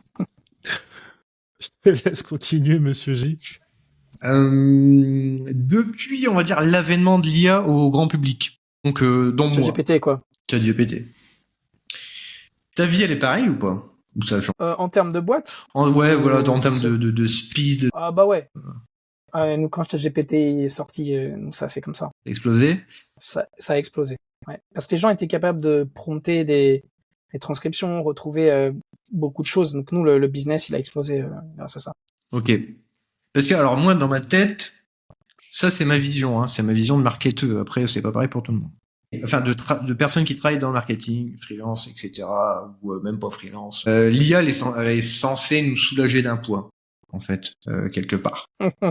Et à l'origine, c'est l'idée, hein, je crois. Le progrès, c'est de justement combler certaines lacunes, de rendre la vie des gens plus faible, bof, tout ce qu'on veut meilleur, rééquilibrer. Dont les personnes qui peut-être ont des problèmes pour s'organiser, pour être plus productifs, etc. L'utilité, c'est d'être plus productif. Mais j'ai l'impression que justement cette course, c'est devenu une course à la productivité. Donc du coup, c'est le truc qui se mord la queue, là, on dit. C'est le serpent qui se mord la queue, on dit. Je sais plus. Bref, ouais, c'est ça. j'ai demandé à Le ChatGPT. Ouais, ok. Alors, j'ai l'impression qu'en fait, depuis cette période, ça fait 2 ans, c'est ça, ouais, 2 ans. Ouais, ça fait 2 ans. Ouais. J'ai l'impression que ça génère plus de burn-out qu'autre chose. C'est peut-être dans ma tête. Alors, je sais pas te dire pour les burn-out. Par contre, je sais qu'il y a une étude qui est sortie, je pourrais pas te la nommer, sur la productivité amenée par le copilote de Microsoft. Et a priori, c'est pas Jojo. Ah. Donc voilà. Mais Copilote, c'est spécial pour le code ou ça fait autre chose maintenant? Non, ça te search across c'est un chat GPT avec un RAG Qui connaît tous tes repos, etc. Ouais, voilà. Pas tes Ok. repos, Attends, ça s'appelle OneDrive et des trucs comme ça. Je suis pas très. Ah ouais, chaud. Ça fait Word, Excel, OneDrive, ça fait tout. Ouais, voilà. Après, il y a plein de problèmes qui sont liés à ça, mais donc ça c'est un truc. J'en viens à la question de la spécialisation. Moi, je pense que ça a beaucoup d'impact et peut-être à retirer du burn-out, par exemple, sur les médecins. Tu vois, les médecins, t'as un problème démographique monstrueux. Il n'y a pas assez de docteurs dans les universités. Il n'y a pas assez de profs pour gérer le flux de docteurs. Tu mets 10 ans à avoir un docteur. T'as de plus en plus de vieux au global. Je simplifie. Vieillissement de la population, pardon, pour le dire bien. Et les docteurs qui ont mis les quotas en entrée d'université sont en train de partir à la retraite. Ils travaillent 80 heures. Les nouveaux, ils prennent du 80%. Exactement. Et ils font pas du 80 heures semaine. Donc en fait, t'as un delta de genre il te faut x3, x4. Donc là, je pose la question, la médecine est-il un domaine qui va pouvoir se passer de l'IA? La réponse, elle est non. Je pense que l'IA est le seul domaine qui peut sauver la médecine. Aujourd'hui. Et pas sauver la médecine, genre remplacer le médecin. Hein. C'est faciliter, faire la transcription du médecin, faire l'ordonnance automatiquement, que le mec il dicte à l'oral ou la nana dicte à l'oral et l'ordonnance se fait automatiquement, de retrouver dans l'historique quand tu passes d'un médecin à un autre, faire le parcours patient le plus smooth possible, augmenter la capacité de détection parce qu'on va avoir de plus en plus d'internes dans les hôpitaux. Donc les internes ont moins de compétences, donc il va falloir des IA pour récupérer les trous dans les mailles du filet. Donc tu vois, il y a des endroits peut-être que ça va créer des burn-out, je sais pas où, mais il y a des endroits où ça va les enlever. Je te prends le support client, les gens ils restent en moyenne 6 mois parce qu'ils sont déjà en burn-out, parce qu'ils se font. T'as déjà appelé le support client, ça fait 4 fois que t'appelles Orange, t'en as ras-le-bol, et tu dis à la personne fait chier, j'en peux plus de vous avoir au téléphone, c'est insupportable, vous connaissez rien. Personne elle se fait parler comme ça toute la journée, et puis elle y est pas pour grand chose. Je travaille là-dedans, je connais. Donc les gens ils restent 6 à 7 mois. Est-ce que l'IA va remplacer? Bah ouais, si l'IA c'est pour remplacer ces trucs-là, bah ouais. Ça vaut peut-être le coup, tu vois. Donc je sais pas après, dans le reste des entreprises, moi, mais il y a des domaines où ça va le faire. Ouais. Juste si les IA peuvent écrire les ordonnances à la place des médecins, je serais heureux.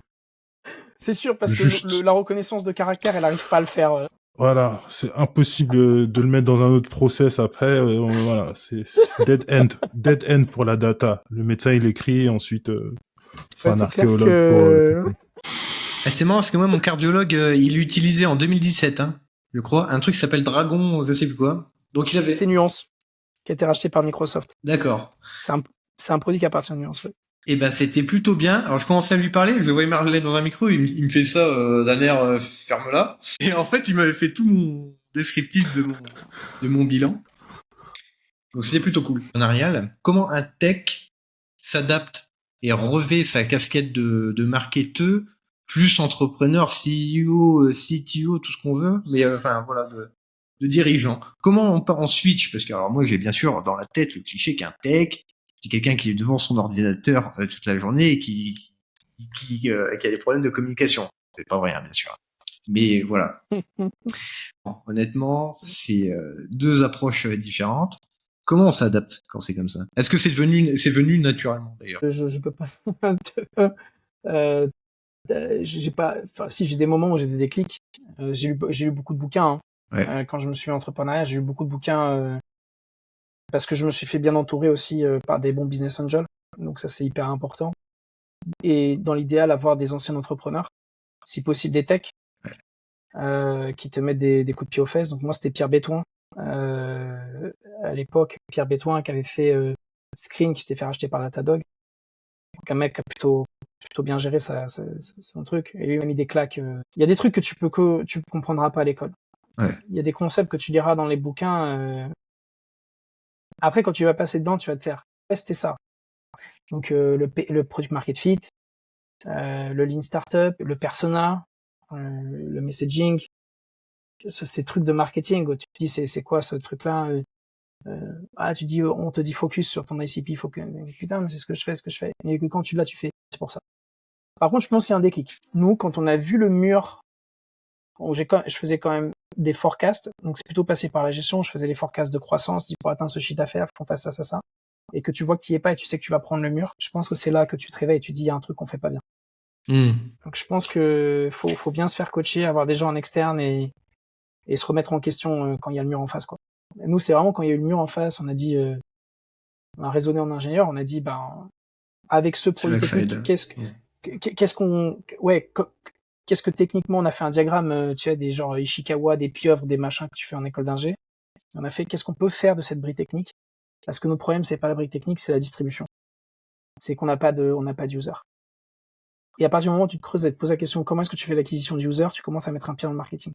Tu dis c'est peut-être le repo GitHub, peut-être c'est Discord, peut-être c'est machin. Quand tu commences à faire ça, tu commences à déjà réfléchir à ton canal d'acquisition, mine de rien. Et plus t'es agi là-dessus, tu dis peut-être que ce serait pas Discord, ça se trouve c'est Slack.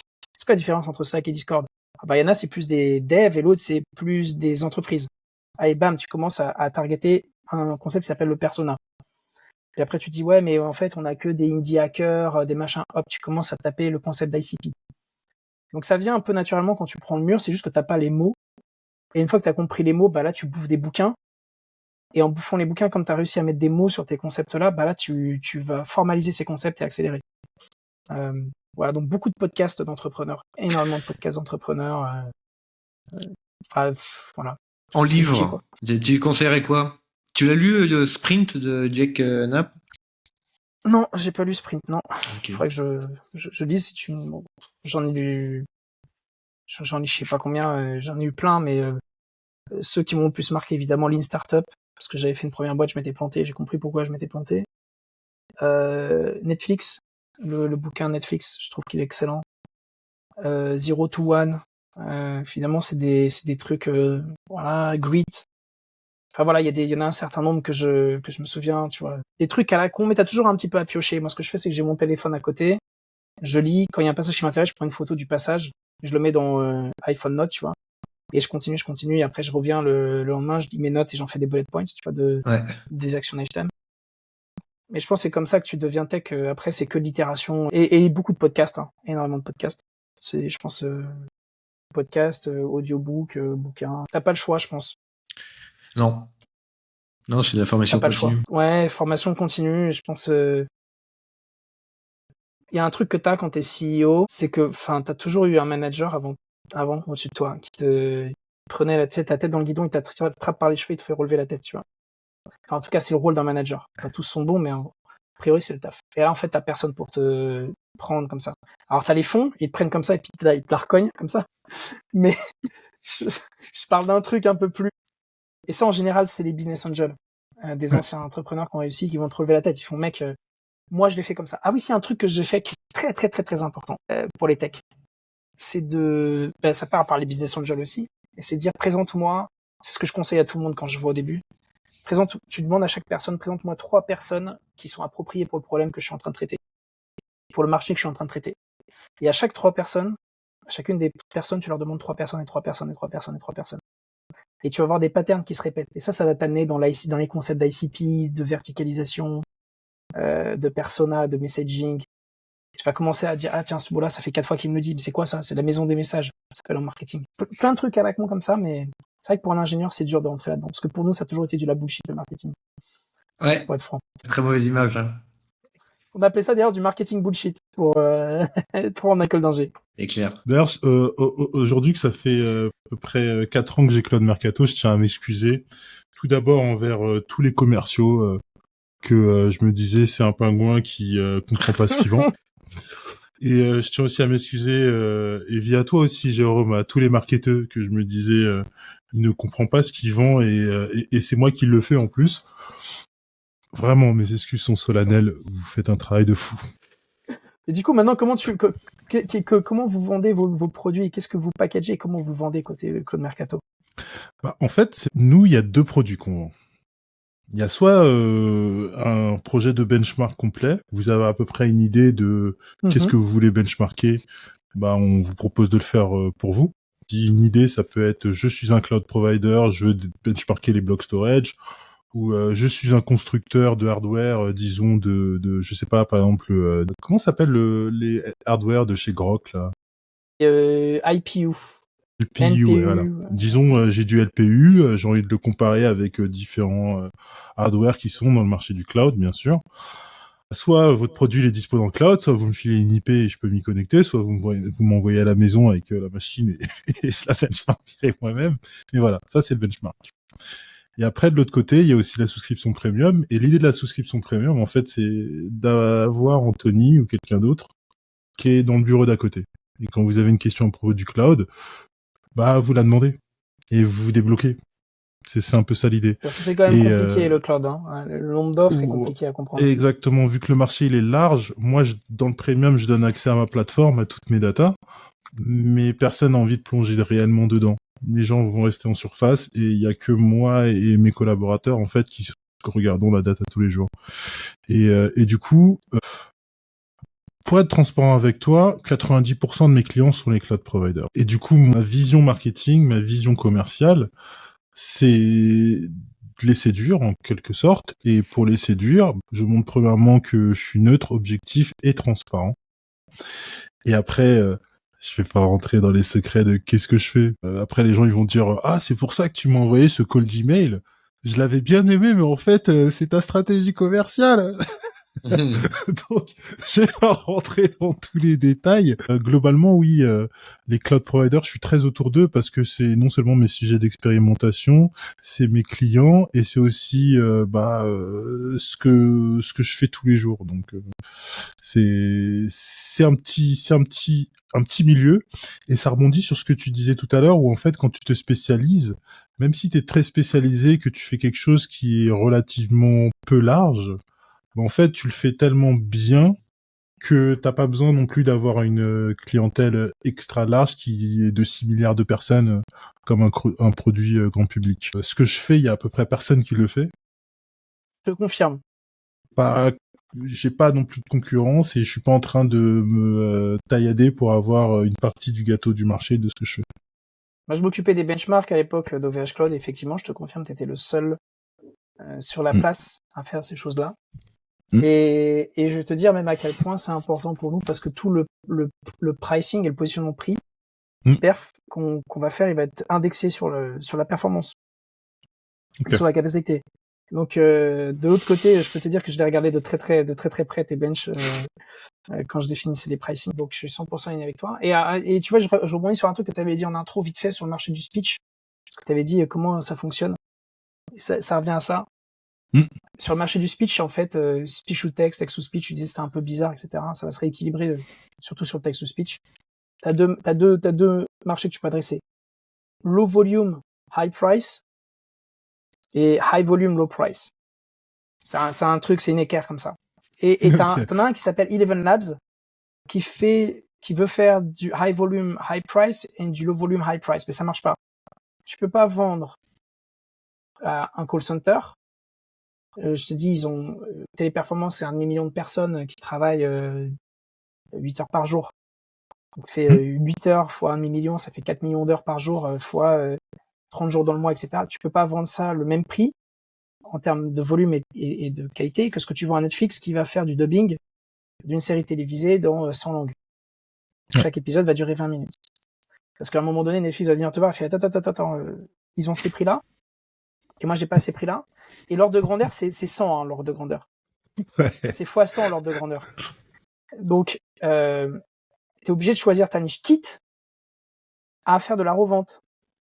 Ouais. Quitte à ce que Eleven Labs crée, par exemple, une nouvelle marque ou un partenariat avec un distributeur qui va sur le segment du très fort volume bas prix, qui cache sa technologie derrière l'autre, parce que sinon il va détruire sa marque. Mm. Et il va détruire son revenu. Donc c'est tout le sujet de la distribution. Donc tu parlais de ce marché-là. La question c'est low volume, high price, high volume, low price. Et en IA, en règle générale, c'est ça. Tu regardes le LLM, par exemple, du médical, c'est low volume, very high price, très spécialisé. Et tu regardes OpenAI, c'est high volume, low price. Grok, high volume, low price. Donc il y aura tous ces paradigmes-là qui vont arriver. Et la question c'est où est-ce que tu le mets. Et tu peux très bien vivre des niches. Hein. On peut vivre très très bien des niches. Hein. Tu parlais de Nuance, Dragon Speech, c'est leur produit majeur. Ils faisaient 1 milliard de chiffre d'affaires.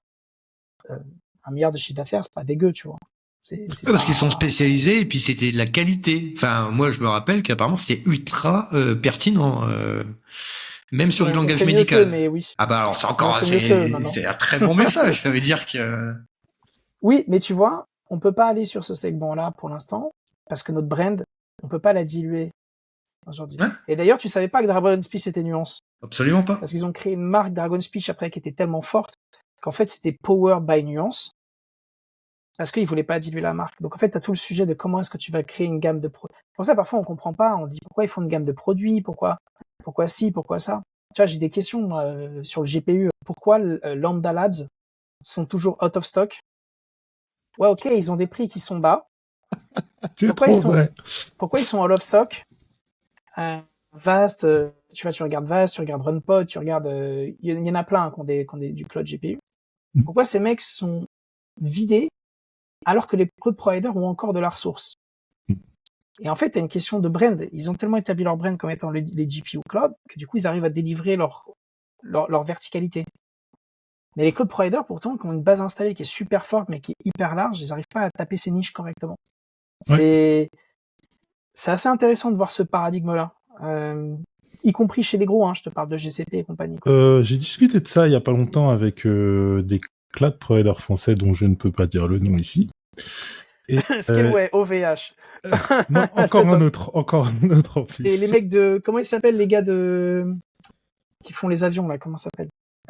Non, c'est pas Outscale. Je vais donner un indice. Ils font partie de France Télécom, pour ceux qui connaissent. Ok, bon, je te laisse pas. Petit indice. Petit indice. Alors là, c'est un tout petit indice. Wanadoo, peut-être. On ne sait pas. Ouais, non, bah là, c'est plus un indice, là. C'est ce que t'as donné. Et donc, on en discutait. Et ils me disaient que pour eux, l'un des nerfs de la guerre, c'est le taux d'allocation de leur data center et de leur data center de machines qu'ils ont acheté et le temps qu'on prend pour remplir notre DC pour qu'il soit rentable. Ouais. Enfin, notre DC, de l'immobilier, quoi. Clairement, ouais, c'est de la sous-location. Et du coup, quand je suis un Lambda Labs, je suis pas Microsoft Azure qui va acheter 5000 H100 et qui va les disperser partout sur la planète. Et encore, je dis 5000, je reste gentil. Ouais. Par contre, je vais en acheter 100 chez Lambda Labs. Je vais les mettre en preview dès que j'aurai payé avec ma carte bleue. Et je vais dire à tous les gens sur Internet, hey, on a des H100, vous pouvez être en preview. Et une fois que la preview, elle est finie, t'as même pas besoin de chercher, en fait. Ton DC, tu l'as déjà rempli à 75%, 80%. Et tes clients, ils devront se battre pour trouver une H100 en Suède ou en Moldavie ou je sais pas où, parce que Francfort sera déjà pris, Amsterdam sera déjà pris, Paris sera déjà pris. Et en fait, c'est une question que eux, ils font une opération, ils se disent, ok, on achète ce pack de H100, ah bah 3 mois plus tard, il est rentable, ils sont déjà en train de penser au pack de H100 d'après. Tu vois. Et le marché du GPU est super tendu. Moi, je sais, j'ai toutes les références avec les prix. À chaque fois que j'ai envie de booter un GPU, je sais que ça va pas marcher si c'est pas chez un gros cloud provider. Un tier 2, à la limite, oui, c'est assez fiable. Un gros cloud provider, c'est très fiable. Un GPU cloud, ils ne sont pas fiables. Si aujourd'hui vous bootez telle machine, vous voulez la même demain, bonne chance. Tu parles d'un lambda ou un truc comme ça. De toute façon, en général, ouais. Tu arrives à choper une H100, une A100. Tu l'as éteint, Tu la lâches pas. tu ouais, tu la lâches pas. Tu lâches pas. Ce qui au final fait que tes coûts en fait sont pas toujours optimaux. Ce qui au final, tu fais plus du cloud, tu fais Tu fais du du reserve, dedicated, ouais, dedicated server. ouais. Enfin, un fournisseur qui me donne une VM que j'éteins jamais et qui fait que de la VM, qui fait pas de bloc, qui fait pas d'objet, qui fait pas de DB, c'est un dedicated server au final.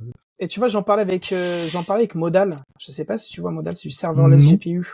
C'est très très Je vais aller intéressant. voir, je vais aller voir là-bas. tiens. MODAL. Ouais. Je regardais leur prix, c'est $7 de l'heure pour une A100. Ce qui est très très cher. En général, on va être plutôt autour de 2 balles de l'heure aujourd'hui, un petit peu moins. 2-3 balles. Voilà, ça dépend des providers. Et en fait, je connais bien le sujet, c'est parce qu'en fait, dès que tu fais un service managé, tu vas globalement te payer 30% de plus que la couche du dessous.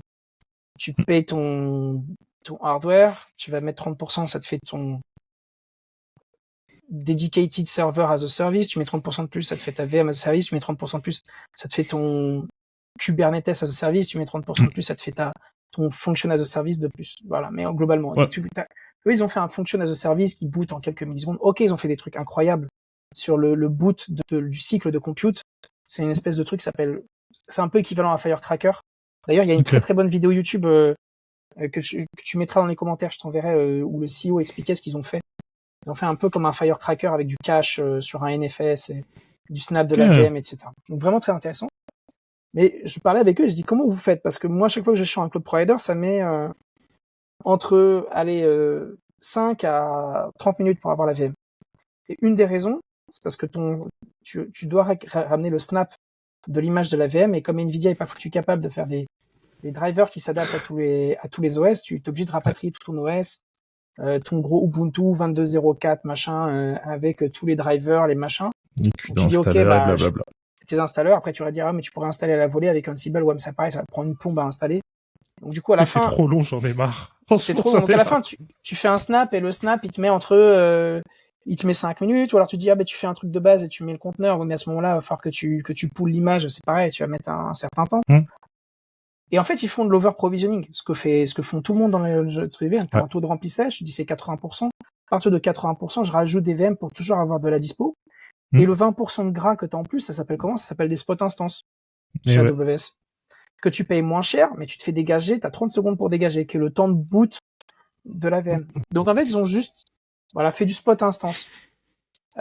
Effectivement, sur ce que tu me dis sur Lambda, de jamais avoir de dispo, ce qui pour moi est une des promesses du cloud, finalement, ils sont pas un vrai cloud, comme tu dis. Ils sont juste un fournisseur de serveurs dédiés à la fin. Puisque de toute façon, tu es obligé de le garder pour être sûr, et donc tu peux pas automatiser. Et c'est marrant, t'as des mecs qui ont commencé à faire du broker au-dessus, tu vois. À vrai dire, Lambda, ils ont pas d'API public. Ils ont une API qui est utilisée par leur site internet, mais ils ont pas d'API public. Et je leur ai demandé, parce que moi, en tant que Cloud Mercato, si t'as pas d'API, je vais pas me réveiller tous les lundis à aller sur chacun des sites des cloud providers. Et non, ils ont pas en plan d'avoir une API. Donc donc ils sont vraiment sur leur modèle, il leur va très bien. Donc en gros, je simplifie ta réponse sur les analyses que tu as fait d'un point de vue marketing sur Cloud Mercato, sur le monde du GPU. C'est le cloud, c'est Airbnb, et les GPU cloud, c'est la location classique où tu vas à l'agence et tu signes ton contrat à l'agence et tu es engagé pour 12 mois. Ou sinon, si tu lâches ton préavis de 1 mois, tu te démerdes pour aller retrouver une location, peut-être que tu vas mettre 3 mois. Je simplifie, mais c'est à peu près ça. Et GPU cloud, pour les clouds spécialisés en GPU, c'est beaucoup ça, ouais. Donc GPU cloud, donc ce que je disais, c'est Lambda, et gens comme ça. Ouais, CoreWeave et CoreWeave, autres. etc. Voir une pub qui dit il y a un H100, tu cliques, tu t'inscris, il y aura pas forcément d'H100. Ok, donc c'est très clair. Donc tu vois, là je comprends toute la valeur de ces analyses-là. Ça fait beaucoup de sens, et du coup je comprends pourquoi j'avais pas de machine. Ou alors j'avais de la chance. Et d'ailleurs, j'avais une question pour toi à ce propos-là, c'est toi, le fait qu'NVIDIA mette des GPU à 25 000 €, ça te pose pas de préjudice sur le prix de tes services? Ou tu te dis, je vais faire tourner mon ton speech to text dans un GPU gaming. GPU gaming, en théorie, t'as pas le droit vraiment de faire ça. Enfin, t'as pas beaucoup de cloud providers qui le fournissent, et c'est en général très peu fiable. Ouais, zone grise. Non, nous on tourne aujourd'hui sur des vieilles V100. tu vois. Et ouais. Et on a optimisé pour les vieilles vaissants parce qu'aujourd'hui, en ratio performance-coût, c'est celle qu'on a trouvé qui était les mieux. Ouais. Mais on a un cas d'usage un peu particulier aussi. Hein. On n'est pas un LLM, etc. Donc, tu as un certain nombre d'opérateurs qui manquent. On n'est pas capable de faire du flash attention, par exemple. Pour un LLM, tu vois, c'est pas très intéressant. C'est toujours ces VM-là. Cela dit, il y a des gens qui entraînent des LLM sur des vaisseaux aujourd'hui. Diva, par exemple, qui est un paper qui est sorti il y a pas longtemps, s'était entraîné sur un DGX avec 8 vaissants. Et pourtant, c'est du Lama 3, machin, tu vois. Donc, c'est faisable. Mais nous, on a pris les vaissants. On a trouvé des belles machines. Je partagerai pas tous les trucs, mais on fait des benches aussi. Et on a ce qui est la base de la calcul de profitabilité dans ta boîte, quand tu fais de l'IA, c'est de calculer ta profitabilité par rapport au hardware, parce que c'est un de tes principaux centres de coûts. Donc d'où Mercato Cloud qui est très important. Mais on en a fait, et nous, faut te dire que chaque passe de réseau neurone, elle génère que entre 100 et 150 tokens, ce qui est très très très très très faible. Parce que nous, c'est un modèle similaire au LLM. Ce qui est très faible. Donc nous, les séquences, elles sont toutes petites, donc ça passe dans des anciens GPU avec des vitesses acceptables. Dès que tu vas aller plus loin avec du LLM, il faut que tu passes sur autre chose. Il faut que tu passes sur du L4, qui est le minimum. Après, évidemment, on te vend les B100, les H100 et tout, mais voilà. Quand tu dis faut aller plus loin, c'est en termes de puissance de calcul, de features ou de RAM? De génération. Okay. La RAM, pas forcément, parce que tu peux faire de la quantisation. La quantisation revient à réduire le nombre de chiffres, enfin le nombre de chiffres sur lequel tu fais ta représentation. Donc, par exemple, les réseaux neurones, c'est que des matrices, donc des tableaux. Dans ton tableau Excel, est-ce que tu as besoin de récupérer 3.14.159, blablabla, etc. Ou est-ce que 3.14, c'est suffisant finalement? Exactement. Et donc, en gros, on va stocker 3.14 au lieu de 3.14.159. Mais si j'ai enlevé 159, potentiellement, je peux mettre un autre nombre qui est 1.28. Et donc, j'ai gagné un autre nombre. J'ai divisé par 2 la taille du fichier Excel, si on veut. Et ça manquera un tout petit peu de précision, mais est-ce que c'est vraiment grave? Pas toujours. Et donc, tu peux réduire ta RAM. Par contre, il y a des choses que tu peux pas faire, c'est le temps de calcul. Et il y a des nouvelles générations de GPU calculent beaucoup plus rapidement, ou ont les opérateurs qui permettent de calculer plus rapidement. Ce que n'a pas la V100. Ou alors, ils ont les opérateurs. Alors, si vous voulez regarder un bon blog, j'ai écrit un blog il y a quelques années qui s'appelle Understand GPU with Pokémon, Yes. où j'expliquais, c'est un peu des cartes Pokémon avec des forces, chacun a des forces. Il y en a un qui a un peu plus de, je sais pas, Salamèche, qui a plus d'éclair, puissance éclair au niveau 3, etc. Ben, c'est un peu ça. Et en fait, c'est un peu comme une recette, ou une recette de gâteau. Il y a un peu de sel, il y a un peu de sucre, il y a un peu de beurre, un peu de machin. Et chaque nouvelle génération de GPU ajoute, moi, j'enlève de la farine, mais je mets plus de beurre. Parce que moi, je suis breton, je mets beaucoup de beurre. On va mettre plus de sucre, mais on va enlever un peu de beurre. Et donc, c'est ça, c'est des mix d'opérateurs, dans ce qu'on appelle des compute units, je vais y arriver. Donc, tu as des function units, etc. Mais comment est-ce qu'on appelle ça? Des ALU. ALU. Okay. Arithmetical Linear Unit, si je dis pas de bêtises. Arithmetic Linear Unit. En gros, des petits trucs. Et donc, tu as du FP16, du FP32, du FP8, du Int8, du FSU, du machin. Et à la fin, c'est combien t'en mets un peu plus. Donc ça, c'est des ingrédients et combien t'en mets, et ça te fait une nouvelle carte. Et donc les cartes V100 avaient certains composants, mais pas en suffisamment grande quantité pour que ça ait de la performance. Donc les générations après sont globalement les mêmes architectures, mais avec plus de sel que de poivre. Et ça fonctionnait très très bien pour les LLM. Donc voilà. Ce que fait très très mal AMD aujourd'hui. AMD sait très mal gérer ses recettes. C'est faire des bons sucres, du bon beurre, mais il sait mal les mélanger. Et en plus, le pire, ils font du très mauvais packaging. C'est-à-dire qu'ils te font une boîte blanche imprimée dégueulasse et te la mettent en magasin et te disent c'est moins cher. Ouais, mais tu sais, c'est les prix qui sont en bas de l'échelle dans le magasin. Tu sais, tout en bas. Et ça donne pas envie, et t'as pas machin. Ouais, des trucs comme ça. Ouais. C'est triste parce que bizarrement, tu fais quoi? Ça veut pas dire que c'est le plus mauvais. Mais ils savent pas le distribuer. Donc t'as deux trucs, c'est marque repère, et de deux, ils te mettent ça dans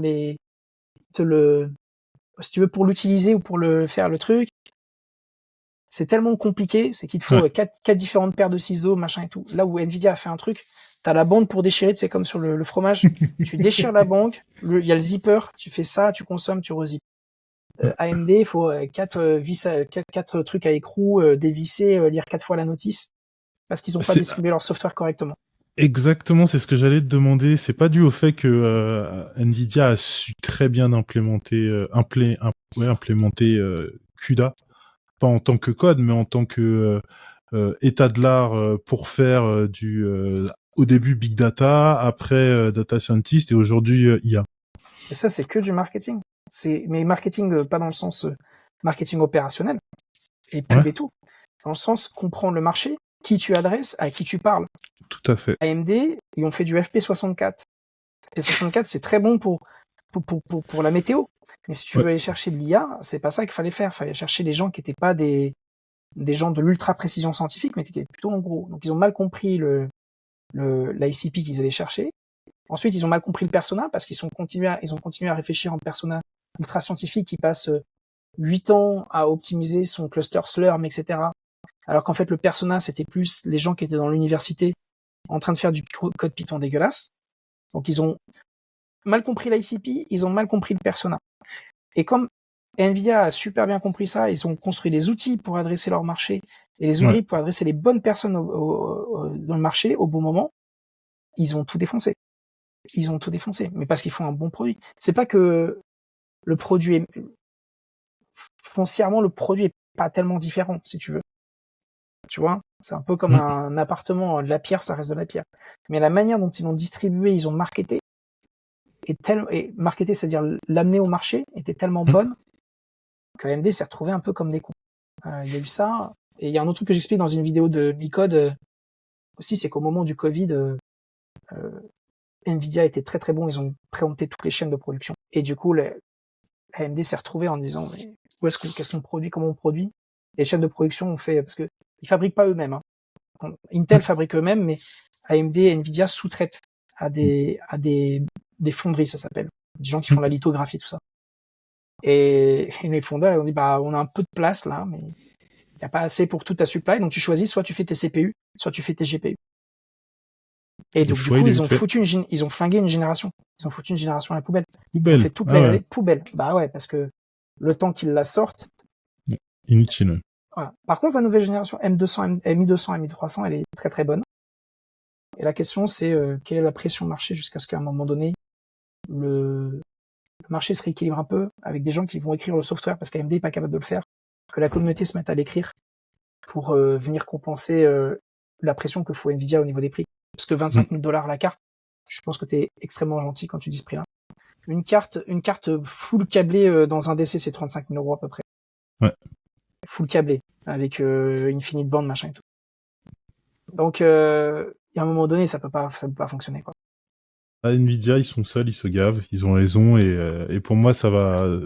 Le marché, naturellement, il va leur dire calme-toi. Il y aura d'autres hardware spécialisés qui vont débarquer. AMD va s'énerver, Intel va s'énerver. Peut-être que la communauté avec du ARM va aussi s'énerver. Ouais, mais tu vois, AWS fait des très bons trucs. Là, Inferentia, Trainium, c'est. Ouais, c'est vrai. C'est de la base de ARM à moitié. Ça fait des bons trucs. Il y a un autre truc qui va se passer, je pense, dans 24 mois, il va y avoir un gros problème de dispo. Il va y avoir trop de dispo sur les GPU. Il y a trop d'argent qui est injecté dans les startups. Ouais. Les startups consomment du GPU cloud à pleine bourre. En 24 mois, ils vont avoir beaucoup de mal à se refinancer. Et on va rester avec des DC complets inoccupés ou quasi inoccupés. Et des gens qui vont revendre à du secondary market du GPU sur lequel ils sont commit pendant 3 ans pour avoir des bons prix. Et ils auront plus les finances pour le faire, donc ils feront du secondary market, c'est ce qu'a fait Stability. Et je pense que c'était les premiers du lot, mais il y en aura beaucoup d'autres qui vont arriver. Si je peux te donner un conseil à toi, téléspectateur, fais comme Jean-Louis. Si t'as pas besoin, achète pas d'H100. Si on regarde par exemple Hugging Face, entre guillemets le GitHub des modèles d'IA, ils ont 2-3 petits services d'IA aussi et avec des GPU. Et eux, pour faire tourner leur infra, leur grosse majorité, il me semble que c'est des G5 de chez AWS, et les G5 c'est des A10 quoi. c'est des A10 et ils ont une petite partie de V100 sur le côté aussi pour faire d'autres trucs. Mais à aucun moment donné, ils s'appellent Hugging Face, ils se sont dit on va prendre le dernier GPU qui vient de sortir en SMX à $51 de l'heure, quoi. Donc, faut réfléchir à ses besoins et le dernier GPU, en fait, il correspond pas toujours à ce dont on a Même besoin. souvent, très souvent, le dernier GPU a des gros problèmes de driver. En plus, hein. Ça, c'est la spécialité d'NVIDIA de sortir des GPU qui sont pas finis. Et donc, t'as des problèmes de driver, t'as des problèmes d'opérateurs, t'as des problèmes de compatibilité de librairie. Ça, c'est la spécialité d'NVIDIA. Donc, tu payes une fortune et t'es les... Bah, tu vois, Jérôme, c'est du marketing, ça s'appelle comment déjà? Ça s'appelle Lean Startup, non? Tu releases le produit avant qu'il soit prêt, et puis... Ouais. Non? Alors moi, en non-marketing, je suis nul, hein. En définition marketing. Donc, la définition de je lance un produit, il est pété, et les utilisateurs vont tout me remonter. On appelle ça le monde du jeu vidéo à l'heure actuelle. C'est on sort des versions bêta, puis on corrige comme ça, quoi. Ok, Nvidia fait des C'est du DLC. cyberpunk. Voilà, on va dire ça. Ouais, c'est un peu over-promise, under-deliver a little bit, mais avec un bon marketing, ça passe. Donc bon, il y a une bonne distrib. Donc ouais, c'est assez intéressant comme monde. Et t'as un truc qui se passe sur les startups aussi, pour revenir à ton truc, faites comme Jean-Louis, faites attention à vos dépenses. Les fonds d'investissement ont investi dans les startups d'IA en se disant que c'est des boîtes de soft. Et les softs, t'as des taux de rentabilité supérieurs à 90%. Quand tu fais de l'IA, l'inférence, ça coûte cher sur le GPU, c'est pas le prix d'un CPU. Allez regarder les prix chez Mercato Cloud, vous verrez les différences de prix horaires. Donc les marges sont pas les mêmes. Ça, c'est la première chose.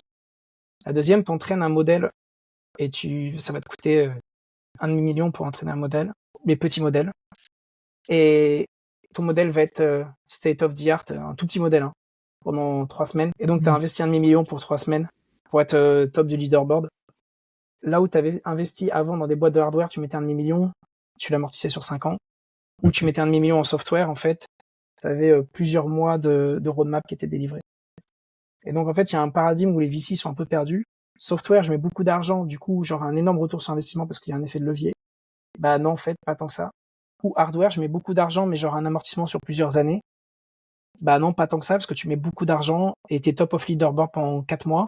Exemple, Mistral. Et après, tu te fais détrôner par Qwen, tu te fais détrôner par n'importe quelle autre boîte. Donc, en fait, c'est pas comme si tu faisais des NPU, des LPU, des IPU, ce que tu veux. Donc, c'est vraiment un paradigme qui est compliqué. Les VC sont en train de se structurer là-dessus et je pense que dans 24 mois, ça va faire très très mal quand les gens vont vouloir se refinancer. Parce que les business models n'existaient pas, mais là, ils commencent à exister et ça va faire très très mal. Et dans tout ça, en fait, il y a un marché qui est assez intéressant. C'est le marché chinois.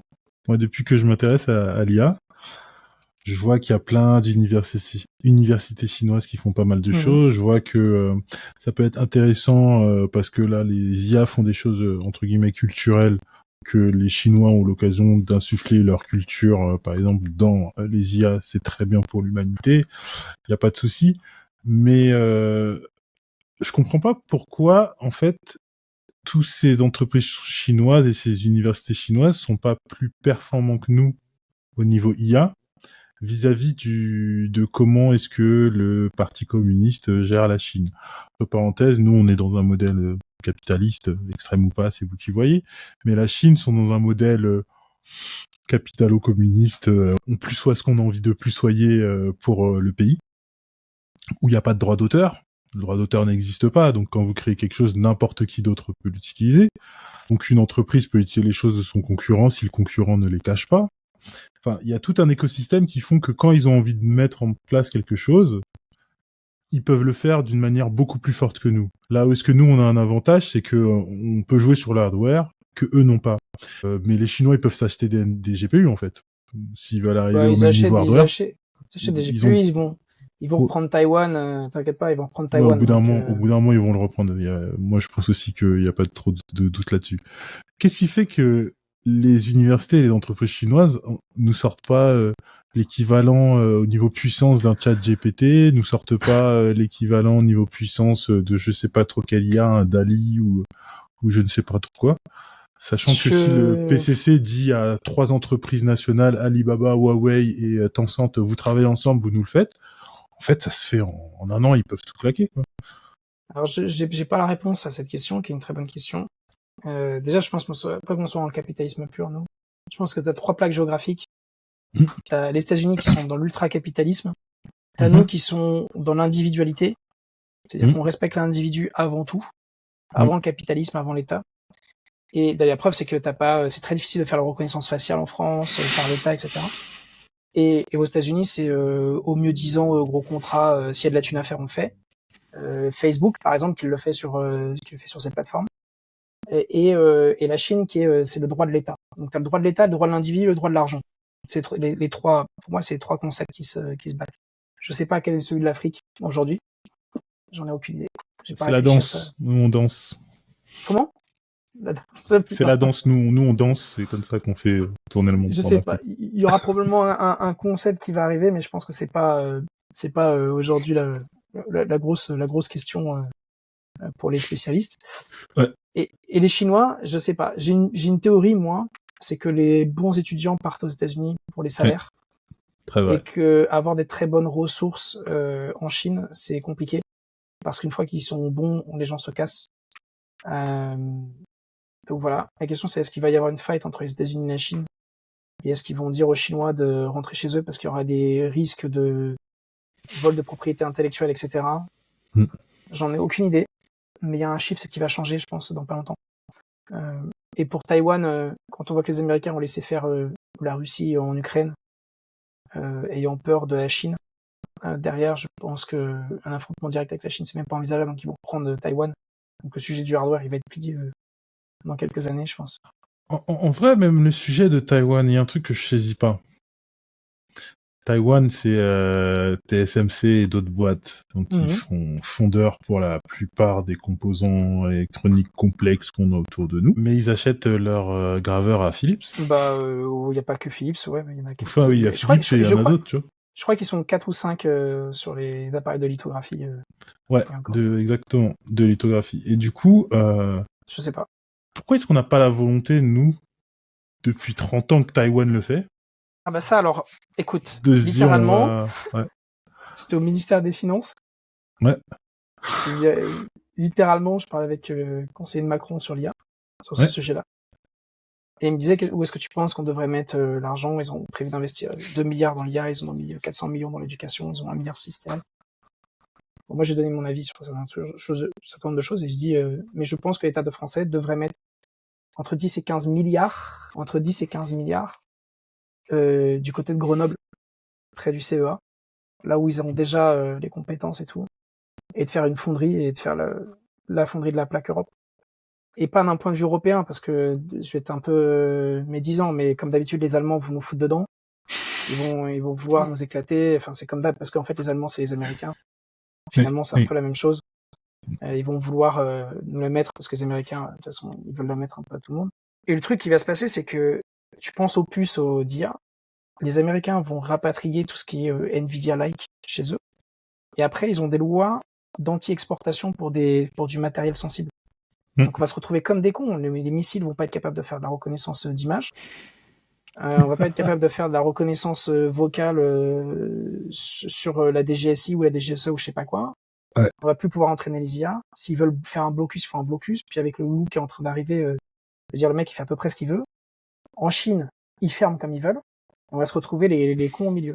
Ça, plus la réglementation de l'IA, IA Act, qui va se finir de 2 manières. Soit ils régulent, enfin de 3 manières. Soit ils la font péter, mais je pense pas qu'ils le feront. Soit ils vont réguler le marché intérieur de l'IA, ils vont empêcher les startups européennes d'être aussi performantes que les startups américaines, parce qu'elles vont devoir respecter l'IA Act. Soit ils vont réguler à l'entrée, ce qui est le plus probable, des gens comme OpenAI, etc. Et du coup, on va se retrouver à être le tiers-monde de l'IA. Parce qu'aucune de nos entreprises européennes vont pouvoir bénéficier des derniers modèles. Donc on aura déjà qu'on a des problèmes de performance économique, on aura encore plus de problèmes de performance Donc je pense que l'Europe est dans un état j'ai un avis très négatif, mais dans un état de débilité, de misère intellectuelle, et d'inactivité cérébrale, à ne pas investir sur ces sujets-là, mais je parle d'investir en autonomie, en indépendance, quoi. Et on voit que la France, elle se lève contre l'IA Act. N'en déplaise à Thierry Breton qui se prend pour une star sur ce sujet-là, mais moi je trouve que c'est une débilité profonde. Il n'y a pas de quoi être fier de ça. à part la France qui s'insurge un peu contre ces trucs-là, doucement, c'est des trucs qui ont été foutus par les GAFAM pour s'assurer qu'ils aient le monopole sur ces trucs-là. Donc on va se retrouver comme des cons sans hardware et sans soft. Donc ça va être compliqué, quoi. T'imagines que nous, on nous demande d'être certifiés alors qu'on a 2 ans d'âge et les autres qui ont bouffé tout YouTube, là, OpenAI, ils ont bouffé tout, toute la data, Facebook a bouffé toute la data perso et tout. Eux, on leur demande pas de réguler, mais nous, on nous demande de nous réguler alors qu'on est 25 personnes. T'es quand même dans un paradigme de débile. Et la position de Facebook, c'est de dire, pas de problème, on fait l'IA, mais par contre, elle sera pas release en Europe. Allez hop, tiers monde de l'IA. Tiens, on est bien. Bref, fallait pas aborder ce sujet-là, ça me chauffe. C'est ce qu'on voit avec Facebook, c'est ce qu'on voit avec d'autres. Il y a Apple qui est dans la mouise et qui se dit bon, on fait comment pour sortir nos IA en Europe. Et en fait, en plus, Apple, c'est même pas tant sur le maintenant. Le maintenant, il est pas tellement problématique. C'est surtout qu'Apple, quand ils sortent un produit, ils détestent se contredire. Donc, si dans 5 ans, ils doivent changer leur produit parce qu'il y a la loi, on va comprendre que Apple est moins fort que la loi. Et ils aiment pas ça. Je pense qu'ils aiment pas. Ça, je pense qu'ils aiment pas. Là, tout de suite, ça fait une petite heure qu'on discute, 1h30 même, ça fait un bon petit bout de temps. J'ai encore pas mal de questions, moi, mais je vais laisser les dernières questions à mon ami bien urbain, qui est Jérôme. Ah, moi, j'ai pas spécialement de questions. Enfin, si, j'en ai des tonnes, mais...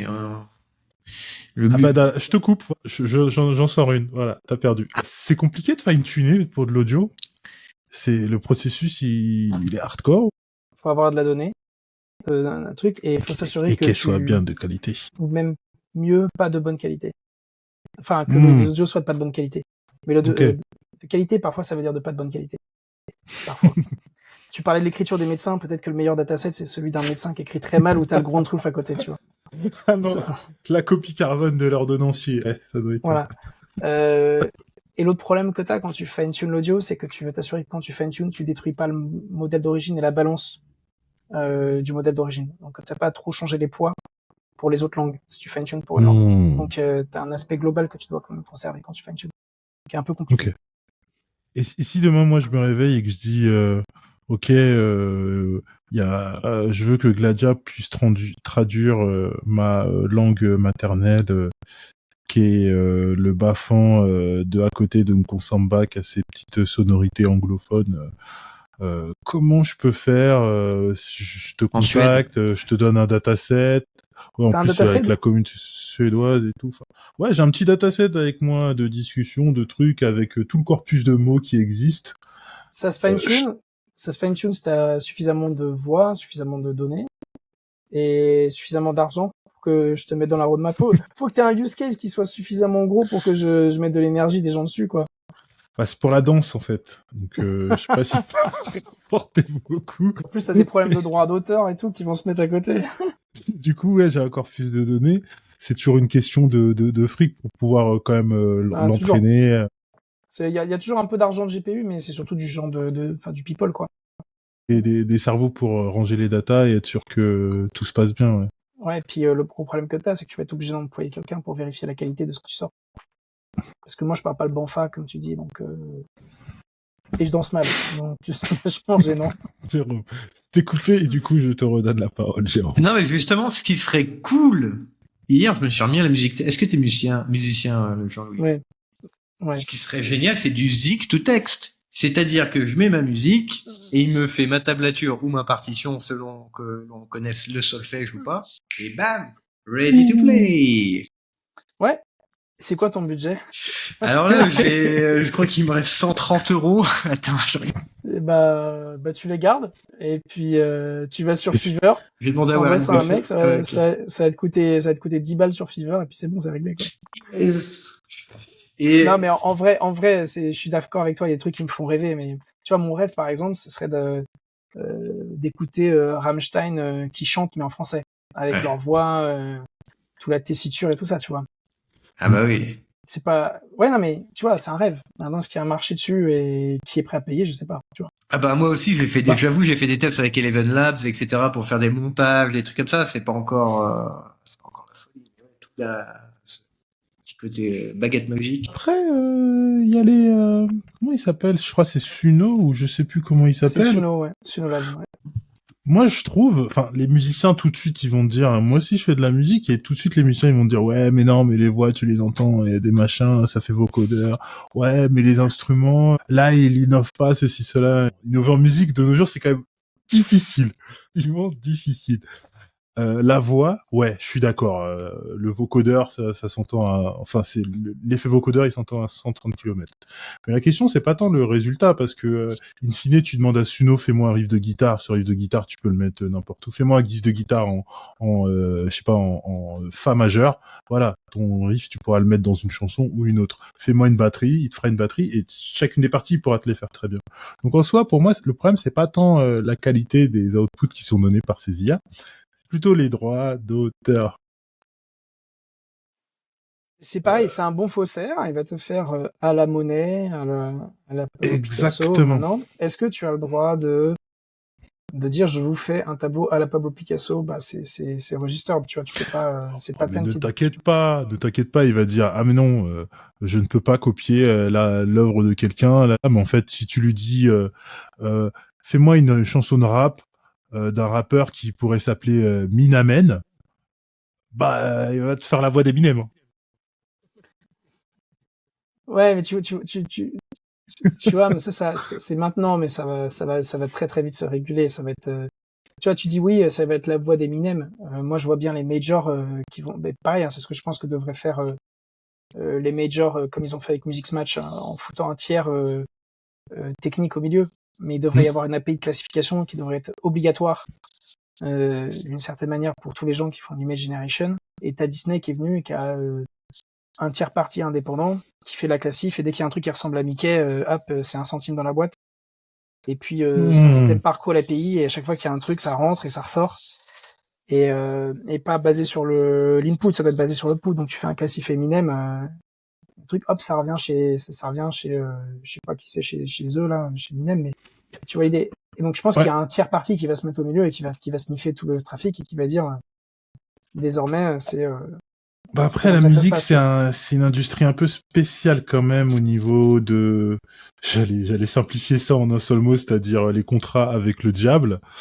Les droits d'auteur et les droits sur les œuvres, c'est compliqué dans l'industrie de la musique. Est-ce que c'est si différent chez Disney ou autre? Bah, en fait, je te donne un exemple dans l'industrie de la musique. Il y a celui qui a les masters, il y a celui qui a les originaux, il y a celui qui est l'auteur et il y a celui qui a le droit de diffuser, tu vois. Ouais, mais tu penses pas que c'est la même chose qu'il y a compliqué. Il y a le scénariste qui a son pourcentage, t'as des acteurs qui ont leur pourcentage, t'as le mec, la distribution qui a son pourcentage, la plateforme qui a son pourcentage. Oui, là tu me parles de pourcentage. Moi je te parle vraiment de droit sur l'œuvre. Après toi tu me parles de pourcentage sur la diffusion. Mais je suis d'accord avec toi. Par exemple, je crois que c'est Brad Pitt, si je dis pas de conneries, il dit que vous avez pas le droit à mon image. Vous pouvez m'utiliser mais vous avez pas le droit à mon image, donc je peux pas faire des produits dérivés dans un film basé sur Brad Pitt. Donc tu peux pas faire un t-shirt. Ah, même si je suis Universal et que je fais un film avec Brad Pitt, je peux pas faire de. Ah ouais, d'accord. Il a des trucs dans son contrat en disant que vous avez pas le droit d'utiliser mon image. Enfin, tu vois, t'as des choses comme ça. Donc. Ouais. Les contrats terriens, on va dire. Sur leur voix, c'est pareil, parce que et de toute façon, ça va être un problème parce que les acteurs, ils vont dire quoi? Ils vont dire c'est quoi? Parce que dans la saison 6 de Pirates des Caraïbes, j'étais pas dispo 2 semaines. Il y a pas Johnny Depp parce qu'il a dit qu'il travaillerait plus avec Disney. Voilà. Comment ils continuent? Bah, ils vont faire série 6 sans toi, ils vont faire un clone. C'est ça. Et ils vont mettre un mec qui fait le machin, après ils vont faire du dubbing, du face swap, et puis c'est terminé, on n'en parle plus. Regarde ce qu'ils ont fait avec Star Wars, avec Layla. Au final, ils l'ont déjà fait à l'époque.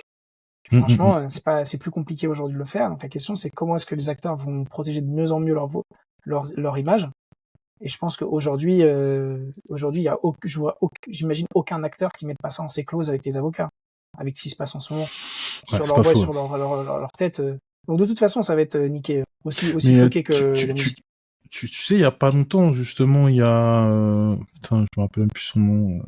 Drake, un célèbre rappeur canadien, pour ceux qui connaissent, qui a une intro, à l'intro d'un de ses concerts, il a fait un deepfake d'Eminem. Oui, je me souviens, parce qu'Eminem voulait pas faire de duo avec lui, c'est ça? Ah ouais? Oh ouais. Putain, ça se fait pas de faire ça. Moi, perso, je trouve ça relativement glauque de prendre la voix de quelqu'un qui existe et sans son accord. Je trouve ça un petit peu chelou, mais bon, ce n'est que mon avis. Mais tu vois là, en l'occurrence, les droits de diffusion dans un concert et sur un média, c'est pas les mêmes. Et du coup, sachant que les deux doivent faire partie d'Universal quelque part, donc le même major, Drake peut avoir le droit de dire je vais faire un deepfake de n'importe qui, Mariah Carey, peu importe, sur scène. Bien sûr, il aura pas le droit de le mettre sur un CD. Je n'ai pas suffisamment de connaissances sur ces milieux-là. Tu vois, Mais il y a les je droits pense que ce sera de plus en plus géré par les avocats. Je pense que tu pourras plus passer Ouais, entre les lignes comme ça. Bah non, parce que l'avocat. Ah, tu vois, voilà un vertical qui fait de l'équipe. le droit local international d'auteur. Ouais, ça va être un gros sujet, je pense. Des Américains. Pardon. Classique. Le droit local international des Américains. Ouais, exactement. Mais on est en France, là? Oui, mais la France, c'est les États-Unis. Le droit américain s'applique en France, donc voilà. Mais il y a marqué USD sur ta facture, c'est que ça doit être aux États-Unis, de toute façon. Voilà. Enfin, c'est la magie des États-Unis. T'as utilisé une monnaie américaine, donc on a le droit de regard. Allez, hop. T'as jamais vu le billet, t'as juste fait marquer USD sur la facture. Le droit américain, voilà. Le droit américain. C'est comme ça. Enfin bon. Je crois il y a 30 minutes, j'avais dit que ça fait longtemps et que je te laissais la dernière question. Jérôme, je t'ai laissé la dernière question. J'ai eu ma dernière question. Donc, il me reste plus qu'à te demander, Jean-Louis, est-ce que tu as un mot de la fin pour nos audio téléspectateurs, quelque chose que tu veux laisser dans leur cerveau, une graine qui va germer et que dans 3 semaines, ils se diront, il avait raison. C'est genre à 3h du matin dans l'île. Ah ouais, il avait raison. Ça dépend des gens, mais si t'as des techs, je pense commencer à lire du marketing. Commencez à lire du marketing. C'est la chose la plus puissante qui puisse vous arriver. Vous avez le pouvoir de la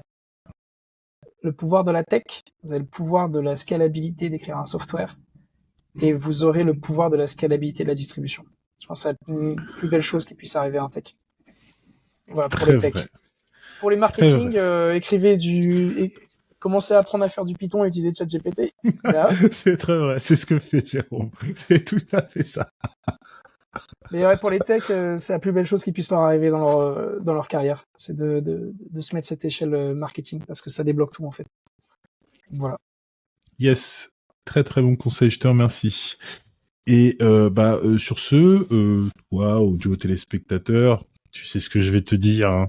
Hein. Chaque fois, on a les mêmes fins. T'es valeureux, tu es brave, tu nous écoutes pendant plus d'1h30. Si tu seras en face de moi, je t'aurais fait une accolade tellement tu es brave. Quoi qu'il arrive, j'invite tout le monde à s'inscrire à notre chaîne ou sur les différentes plateformes de podcast pour pouvoir nous suivre, parce que comme tu t'en doutes, on sort plein d'épisodes avec plein d'invités super intéressants comme Jean-Louis. Et donc, pour ne rien rater, abonne-toi, dis à ton pote assis à côté de toi de s'abonner.